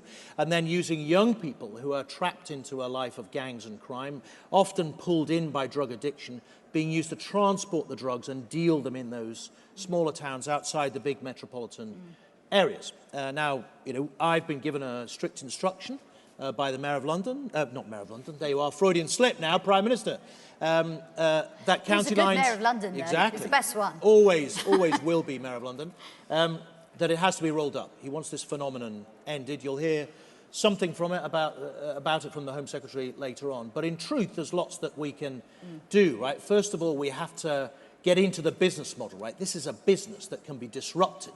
Sure. As Conservatives, we spend quite a lot of our time making sure that government doesn't disrupt legitimate business, but government can be quite good at messing with business. So we should put them in on an illegitimate one and deal with the business model, make it hard to get around and really grip it. But secondly, we have to intervene in young people's lives to turn them away, not just from county lines, but also away from violence generally, making sure that when that impulse, they feel an impulse in a situation of conflict occurs, that they don't reach for a knife, that they're not violent, in a way that we weren't perhaps in the past. Young people do occasionally get into those conflicts, and it's making sure that we take the violence out of it that's key. And we can do that with lots of intervention. Yesterday the Chancellor announced a 500 million Youth Intervention Fund, fantastic now, and I'm very keen to promote some of the stuff we did back in London around uniformed youth groups. There's a lot of potential amongst cadets, scouts, guides, all these organisations to instill in young people a sense of respect, teamwork, how to deal with conflict, how to work together. Particularly police cadets, I'd like to see expanded across the country, a fantastic resource, as you know. So there's lots that we can do, both on enforcement, more stop and search, taking more knives off the street, but at the same time making sure that young people are properly socialised and assisted at difficult points in their life to make the right choices. Absolutely. So I think that's really important. I was at a prison last week, HMP Thameside, and I met a young offender who'd come into prison. He was 19. He'd been carrying a knife. It was the first time he'd been in prison. And I don't think he realised what the consequences of his behaviour were. So we absolutely need to ensure that young people understand that there are alternatives, that they have choices, and that they can go down the right path, not the wrong one. But also we need to not just tackle drugs in county lines, we need to tackle drugs in prisons as well. Well, I was going to come on to that. So certainly in my patch in Sussex, we have 2 prisons. And I know there have been and are continue to be issues there with drugs. So what's the Conservative plan around that, Lucy? Well, the £100 million that the Lord Chancellor referred to, that the Prime Minister announced a few months ago, £100 million going into security in prisons. That will enable us to have airport-style security systems. You know, when you go through your scanner, as the Lord Chancellor referred to, you detect things inside, like Kinder eggs, and they're really, really effective. I went to HMP Liverpool a few weeks ago. They don't have the scanner, but what they did was when prisoners had been released and then committed an offence and were recalled back to prison, instead of just taking them back into HMP Liverpool, where they don't have a scanner, they took them back to the neighbouring prison and they went through their scanner. And what the governor of Liverpool found was that 50% of people coming back to prison were bringing drugs back in. So these scanners will stop drugs coming back into prisons. And it's not just that. We need to deal with mobile technology. We need to stop people because they're doing crime on their mobile phones in prisons. So the scanners will help with that. Our technology to block mobile signals in prisons will help with that. So the £100 million that the Prime Minister announced a few months ago that we're working in the Ministry of Justice to spend is absolutely critical to stopping crime in prisons. Sure, absolutely. Just coming back onto that as well, we've got in Wakefield, we've got one of the biggest prisons in the country. We've got HMP Wakefield, Category A prison, and of course, along with that comes the number of people who work there, who live in Wakefield and who rely very heavily on the government supporting them through additional security at work. And I think one thing that I'm very, very encouraged by, and one thing that certainly is going to play well in Wakefield with those people that I'm very concerned to represent, is making sure that they can work in that particular environment, in a safer environment, and that they can be more protected from those issues that you just raised.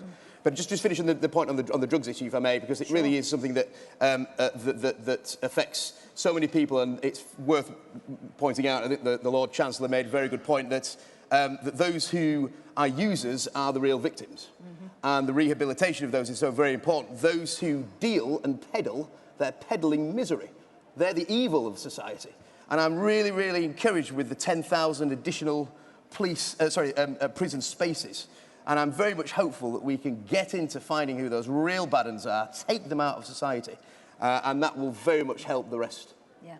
A lot of it stems from drug and dealing. of course the uplift in police officers as well. Precisely. I mean, that must be ringing well on the doorsteps, because if the one thing the public tell me as a police and crime commissioner is they want to see more visible policing. They want the police back in their communities. Yep, yeah, and not everybody can be like David Lammy, who has, problems with finding police. I'm certainly very encouraged that that's going to happen, because actually putting police in areas like parts of Wakefield and the bottom of the Springs around the Kirkgate area is going to make a material difference with cleaning up an area and making businesses more likely to want to invest in there. So I've got a lot of my colleagues sitting in the audience there, Minister Kit. And obviously we really welcome this uplift in officers. It's great news, but we're quite keen to understand what that means, what that's going to look like. So did you want to sort of talk to us a bit more about it? Yeah, it's the amount of money we've been given is fantastic. So we've got 45 million quid in year to start recruitment straight away, and 750 million from next year to keep us going through. During that period, we want to recruit 6,000 police officers, on top of the 3,000 that were already baked in from last year. All those 6,000 we've committed will be what we call territorial policing. So it's kind of out there in the streets doing the kind of reassurance, visibility work that you would expect. The allocation I've learned, there's a great word they use in government that I've learned to use extensively, shortly. The allocation will be announced shortly, but I've no doubt the Home Secretary will have something to say about that this afternoon. It's a bit like the words in the summer. Yeah, in the summer, that's right, in the autumn, shortly. But any minute now.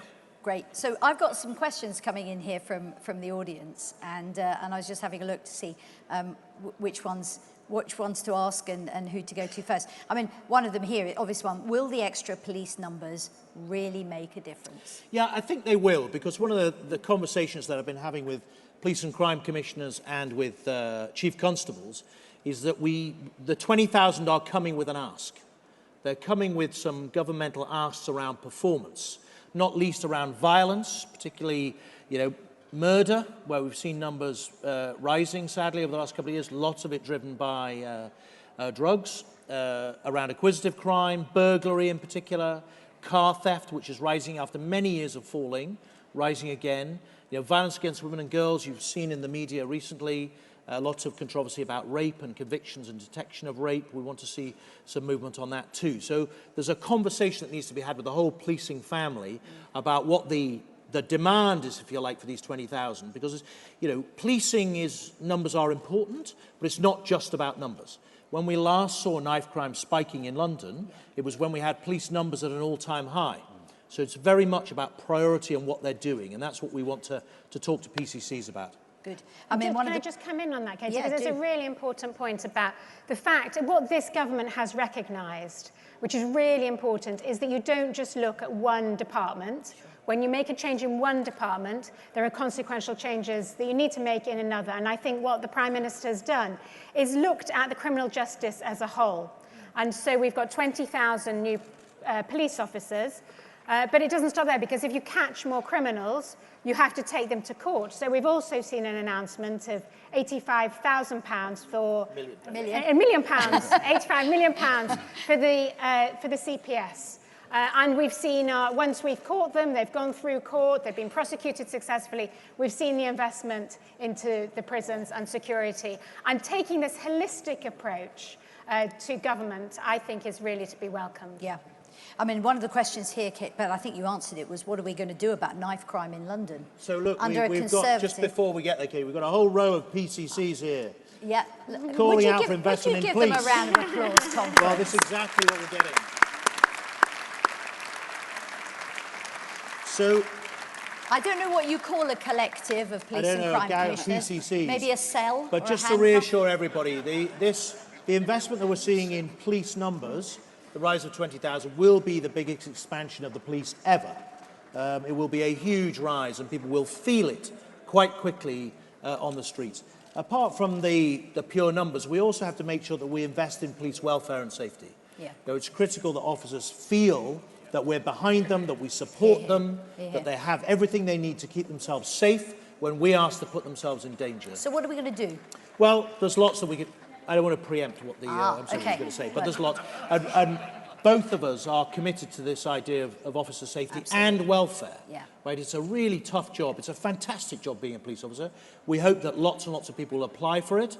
And we want to make sure that they feel supported and looked after as we move forward. So invest in the police, absolutely. It's good to see. I mean, locally in Sussex, on average, we have 3 officers assaulted every day. Mm-hmm. Every day, just in my county. I think it's totally unacceptable. It's true, and I think there's something about in our culture. One of the things, a phenomenon that's really alarmed me over the last few years is those videos you see online of people filming police officers grappling with and sort of not supporting, I don't necessarily assisting, particularly if it's a violent offender, but actually laughing, jeering, filming, and then posting for entertainment. Right? These are very, very traumatic and difficult situations for police officers when they're having to use their training and often physical, brute force to overcome a criminal. And at the very least, the public shouldn't just be standing by, they should be supporting them. We need to see an end to that culture and absolute support for the police in their job. As Kit supports that, absolutely.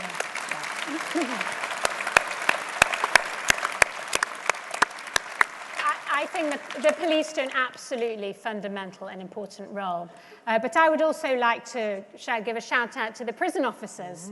We're also going to need significant, if we have more police, we're catching more criminals, we're going to need more prison officers, and we're going to need more probation officers as well, both of whom who do fantastic jobs in prisons, in our communities, helping to turn people's lives around.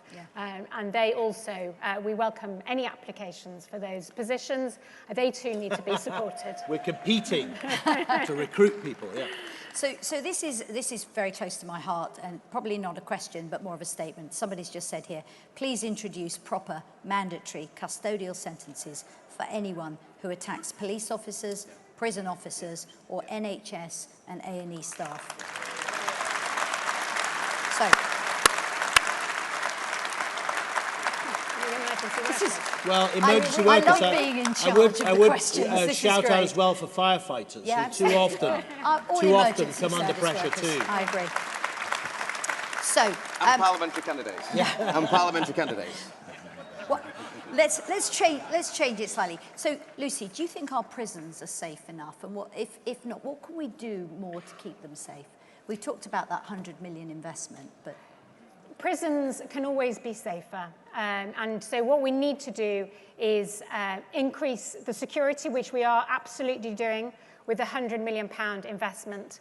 You will remember we did a 10 prisons project, which came to an end in August. And what we saw with a little bit investment into leadership and some programs, investment into the source of security that I've mentioned, we saw reductions of over 50% in terms of drug taking, mandatory drug taking reduced by 50%, and we saw results of assaults on staff significantly reduced as well in some of those prisons. So we can always do more to make sure our prisons are safe, but we are doing quite a lot. And I know you're really keen on rehabilitation as well, and I don't think we probably touched on it enough. Did you want to say any more around rehabilitation? Rehabilitation is really important because everybody who comes out is going to go back into the community. So we need to turn those people's lives around. And we've set up a new futures network to try and get more people into employment. So any employers out there who want to recruit prison officers, offenders, we would really welcome that. We saw in the last session the fantastic company Tempus Novo, who are former prison officers who are trying to get people into work. But we also need to improve people's mental health. I was at a women's prison a couple of weeks ago, HMP Send, and there was a woman in there. She was on a life sentence. She'd been in there for 10 years, and she said she was coming up to her parole hearing. And she said, actually, I don't want to go out just yet, because they run a fantastic program in HMP Send called the Therapeutic Community, where they have immense amounts of mental health support, and she was in the middle of this program. And she said that the first time in her life she felt supported, that she was on track, that she understood what she had done and how she was going to change. So that sort of work, which is going on in many of our prisons, turning people's lives around, is absolutely fundamental. Right. I mean, I thoroughly agree with that. I mean, one perhaps final point that I'd like to make on rehabilitation, there's been a lot of discussion about it, and I think we need to have continuing discussions about that because it is very, very important.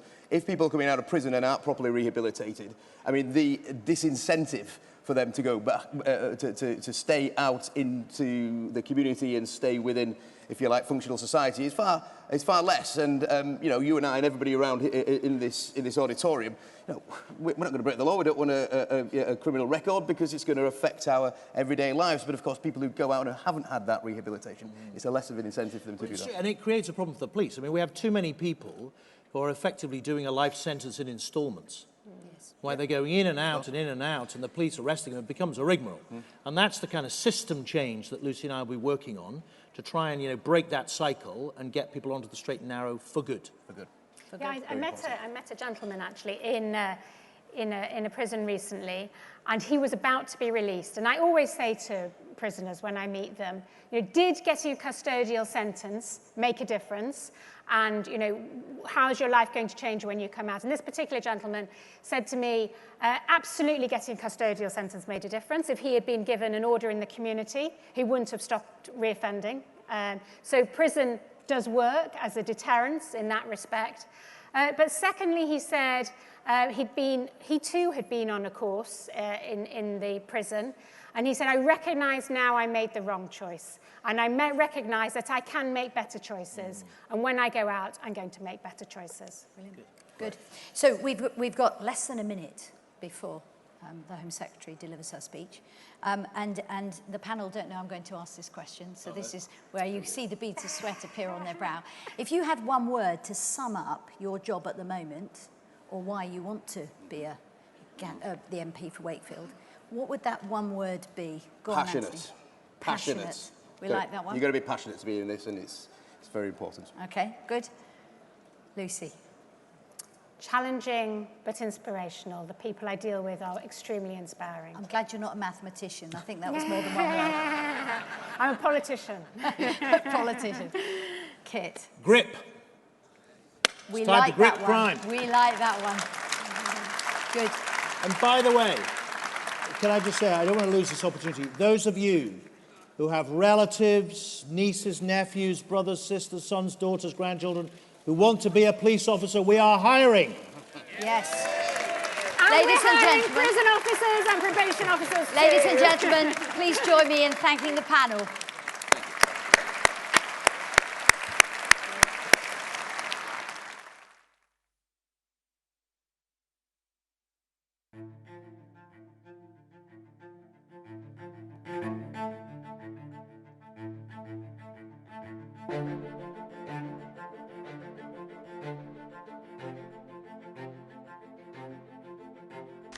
To us, law and order is not an election slogan.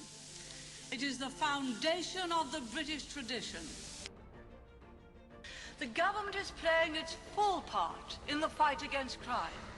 We've strengthened the police. We've introduced tougher sentences. We want to keep families, communities and our country safe. We want a better deal for the police and a worse deal for criminals.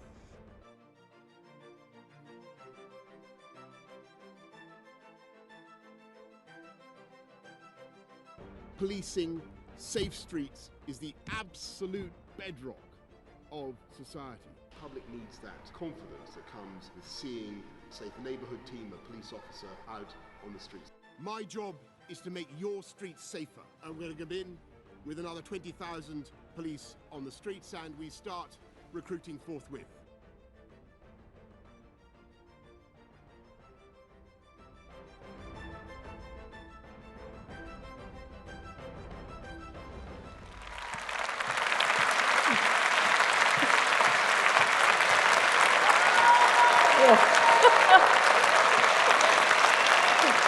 Thank you.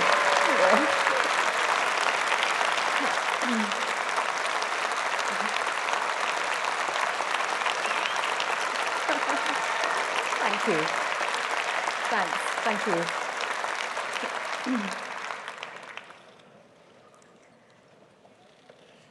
Today, here in Manchester, the Conservative Party takes its rightful place as the party of law and order in Britain once again.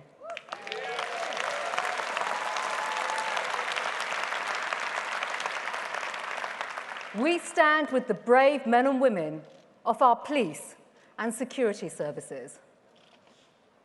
And we stand against the criminals, the gangs, the drug barons, the thugs, the terrorists who seek to do us harm.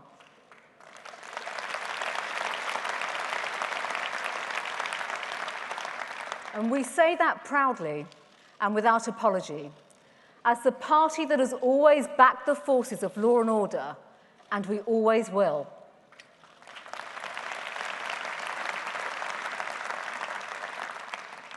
We ask them to do the most difficult of jobs. We ask them to put themselves in harm's way, to run towards danger, to ensure that we are not in danger. Being here in Manchester, it is impossible to forget that. Just over 2 years ago, this city was victim to one of the most sickening terror acts of our country has ever witnessed. Manchester truly experienced the worst of humanity that night, but also the best. That spineless coward was met with the heroism of our emergency workers and Britain's finest intelligence agencies. And as they face up to such danger, they need to know that they are not alone. They need to know that they have a Prime Minister, a Home Secretary, and a government that stands beside them. I am that Home Secretary. Boris Johnson is that Prime Minister. And the Conservative Party is that government.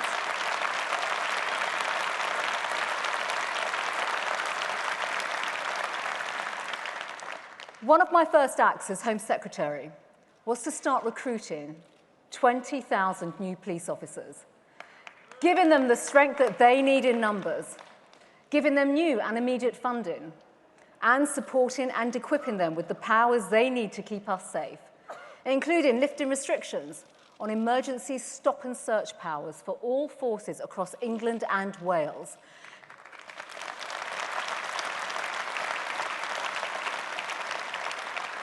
Giving police officers the confidence that they need to clamp down on violent crime. These are the police powers police chiefs tell me they need. Now, I've heard their voice, and I'm answering their call. And I want to tell you why. And there are 3 reasons. Firstly, because backing the forces of law and order is central to our DNA as Conservatives. Giving people the security they need to live their lives and live their lives as they choose is an essential part of our freedom. We recognise that freedom and security are not opposites, but equals, and that ensuring people can live their lives free from fear is the essential foundation for a life of liberty. Because the people posing the threats are ever more callous, and the job we ask the police to do is ever more difficult and dangerous. These are facts that I never forget.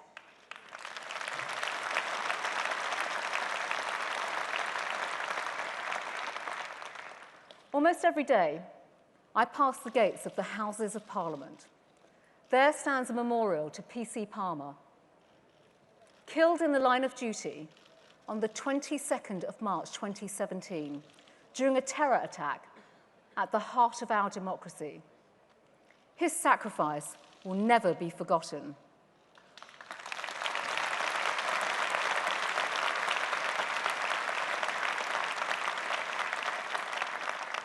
Around the corner from my office stands the National Police Memorial and a book containing the names of 4,000 men and women killed as they went about their work. Tragically, we must now add a new name to that proud roll of honour. P.C. Harper, a 28-year-old newlywed, senselessly and brutally killed in the line of duty on the 15th of August this year. He too will always be remembered.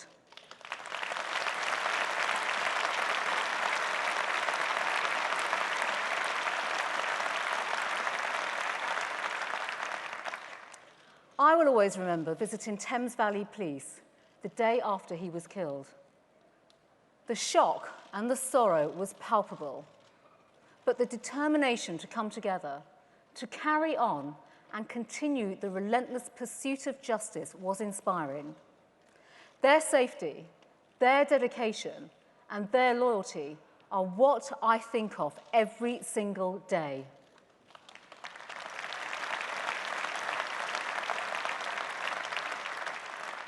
The second reason we must back the police is to remove the grip gangs and organised criminals have on our communities. They just don't care who they hurt or abuse. The kingpins of these criminal gangs are exploiting children, forcing them to carry crack cocaine and heroin across rural and coastal communities, threatening them into carrying guns and knives as protection, manipulating them into killing innocent people. Faced with this new and growing danger, our police will know that I will back them to get this under control.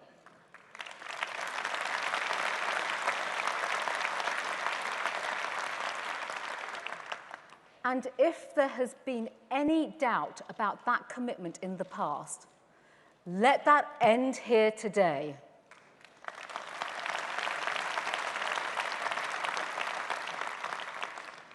Recruiting 20,000 police officers is just the start. I'm equipping police officers with the kit and the tools they need to protect themselves and others from harm. I have created a new fund to give police chiefs the ability to train and equip police officers with tasers. It is the job of chief constables to make that operational decision. It is the job of the Home Secretary to empower them to do so.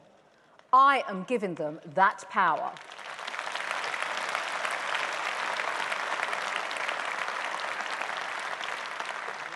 And today, I am announcing a £20 million package to roll up county lines drugs gangs, to stop them from terrorising our towns and our villages and exploiting our children.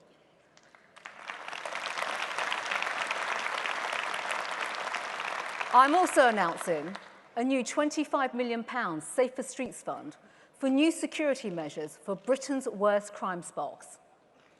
And as well as giving the police the kit and the powers they need, we must do much more to recognise their commitment, their bravery, and their professionalism.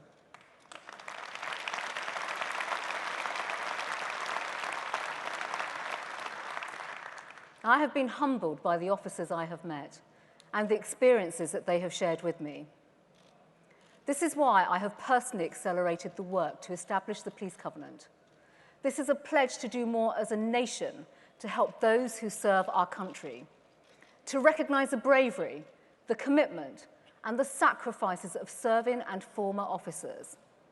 And we will enshrine this into law.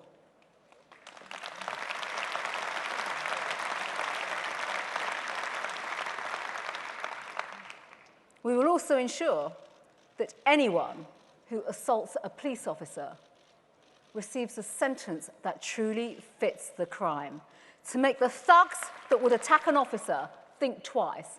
That's what I mean by backing the police.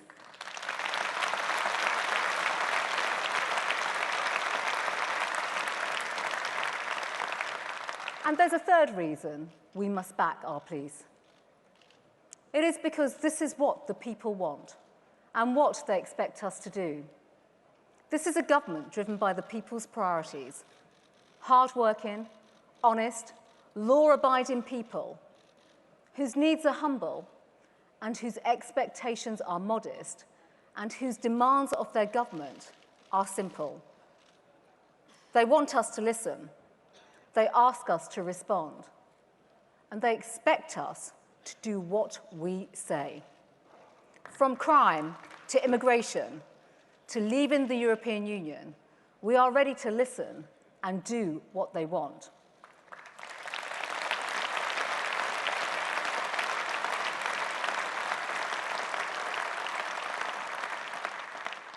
It's called democracy. And that really shouldn't be a controversial statement.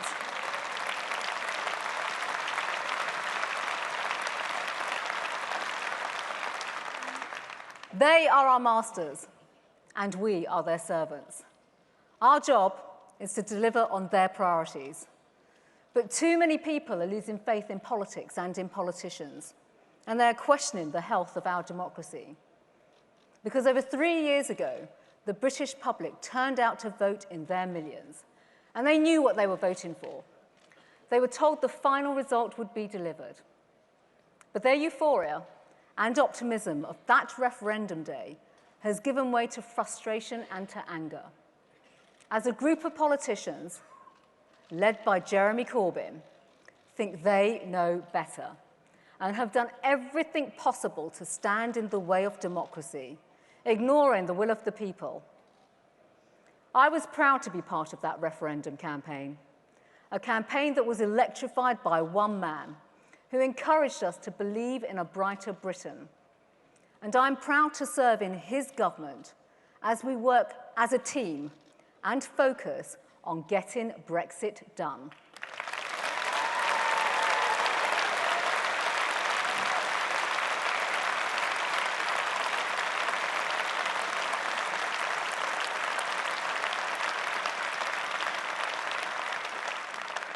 And as Home Secretary, at this defining moment in our country's history, I have a particular responsibility when it comes to taking back control.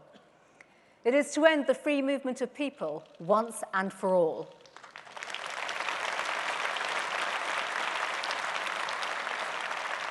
Instead, we will introduce an Australian-style points-based immigration system.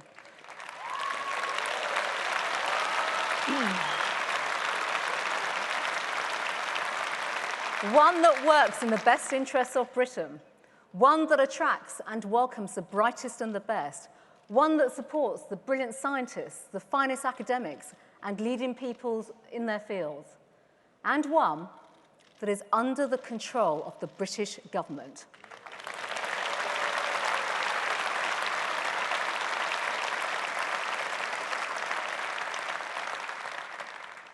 Because let me tell you something. This daughter of immigrants needs no lectures from the North London metropolitan liberal elite.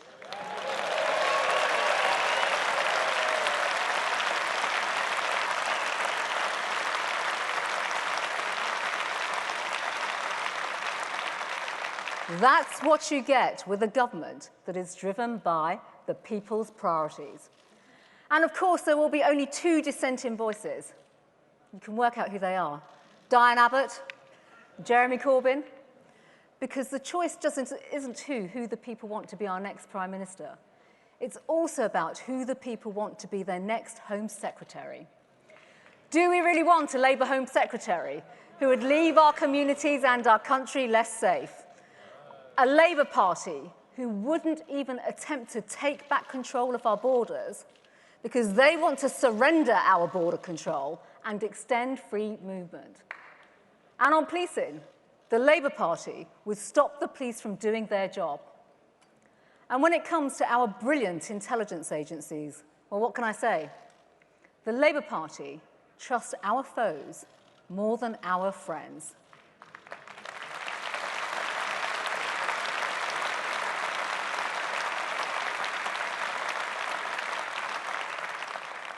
To all of this, I say no, no, no.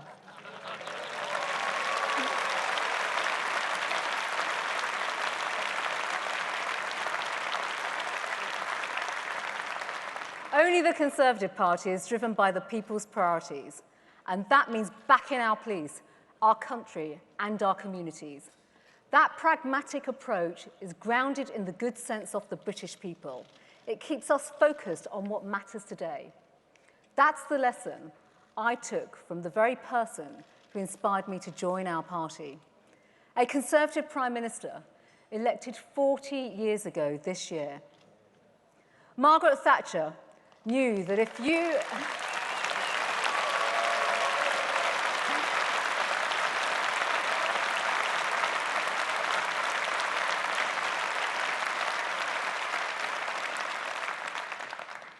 Margaret Thatcher knew that if you made the British people your compass, if you took time to understand their lives and priorities, then your direction would always be true.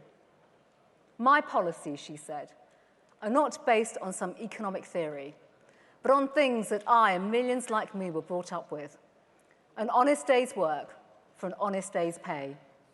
Live within your means, pay your bills on time, and support the police.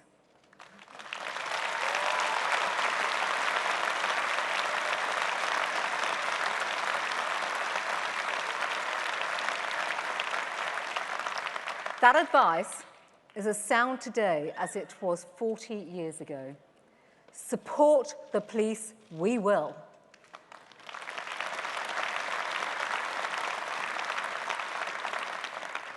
This party, our Conservative Party, is backing those who put their lives on the line for our national security. So as we renew our place as the party of law and order in Britain, Let the message go out from this hall today. To the British people, we hear you. To the police service, we back you. And to the criminals, I simply say this: we are coming after you.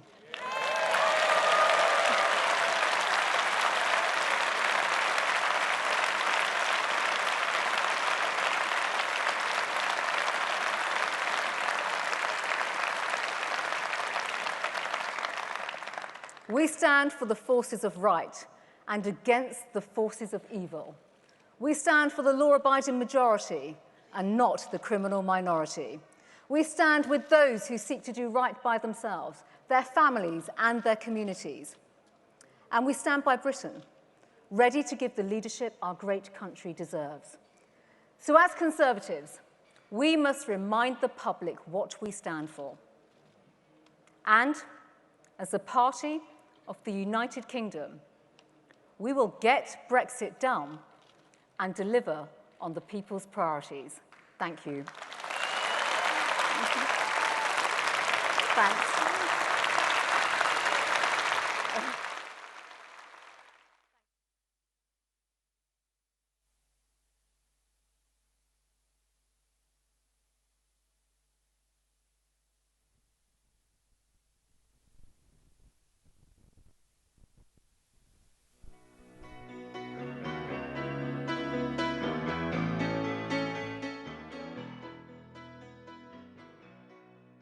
Ladies and gentlemen, the Conservative Policy Forum begins in this auditorium at 4:30.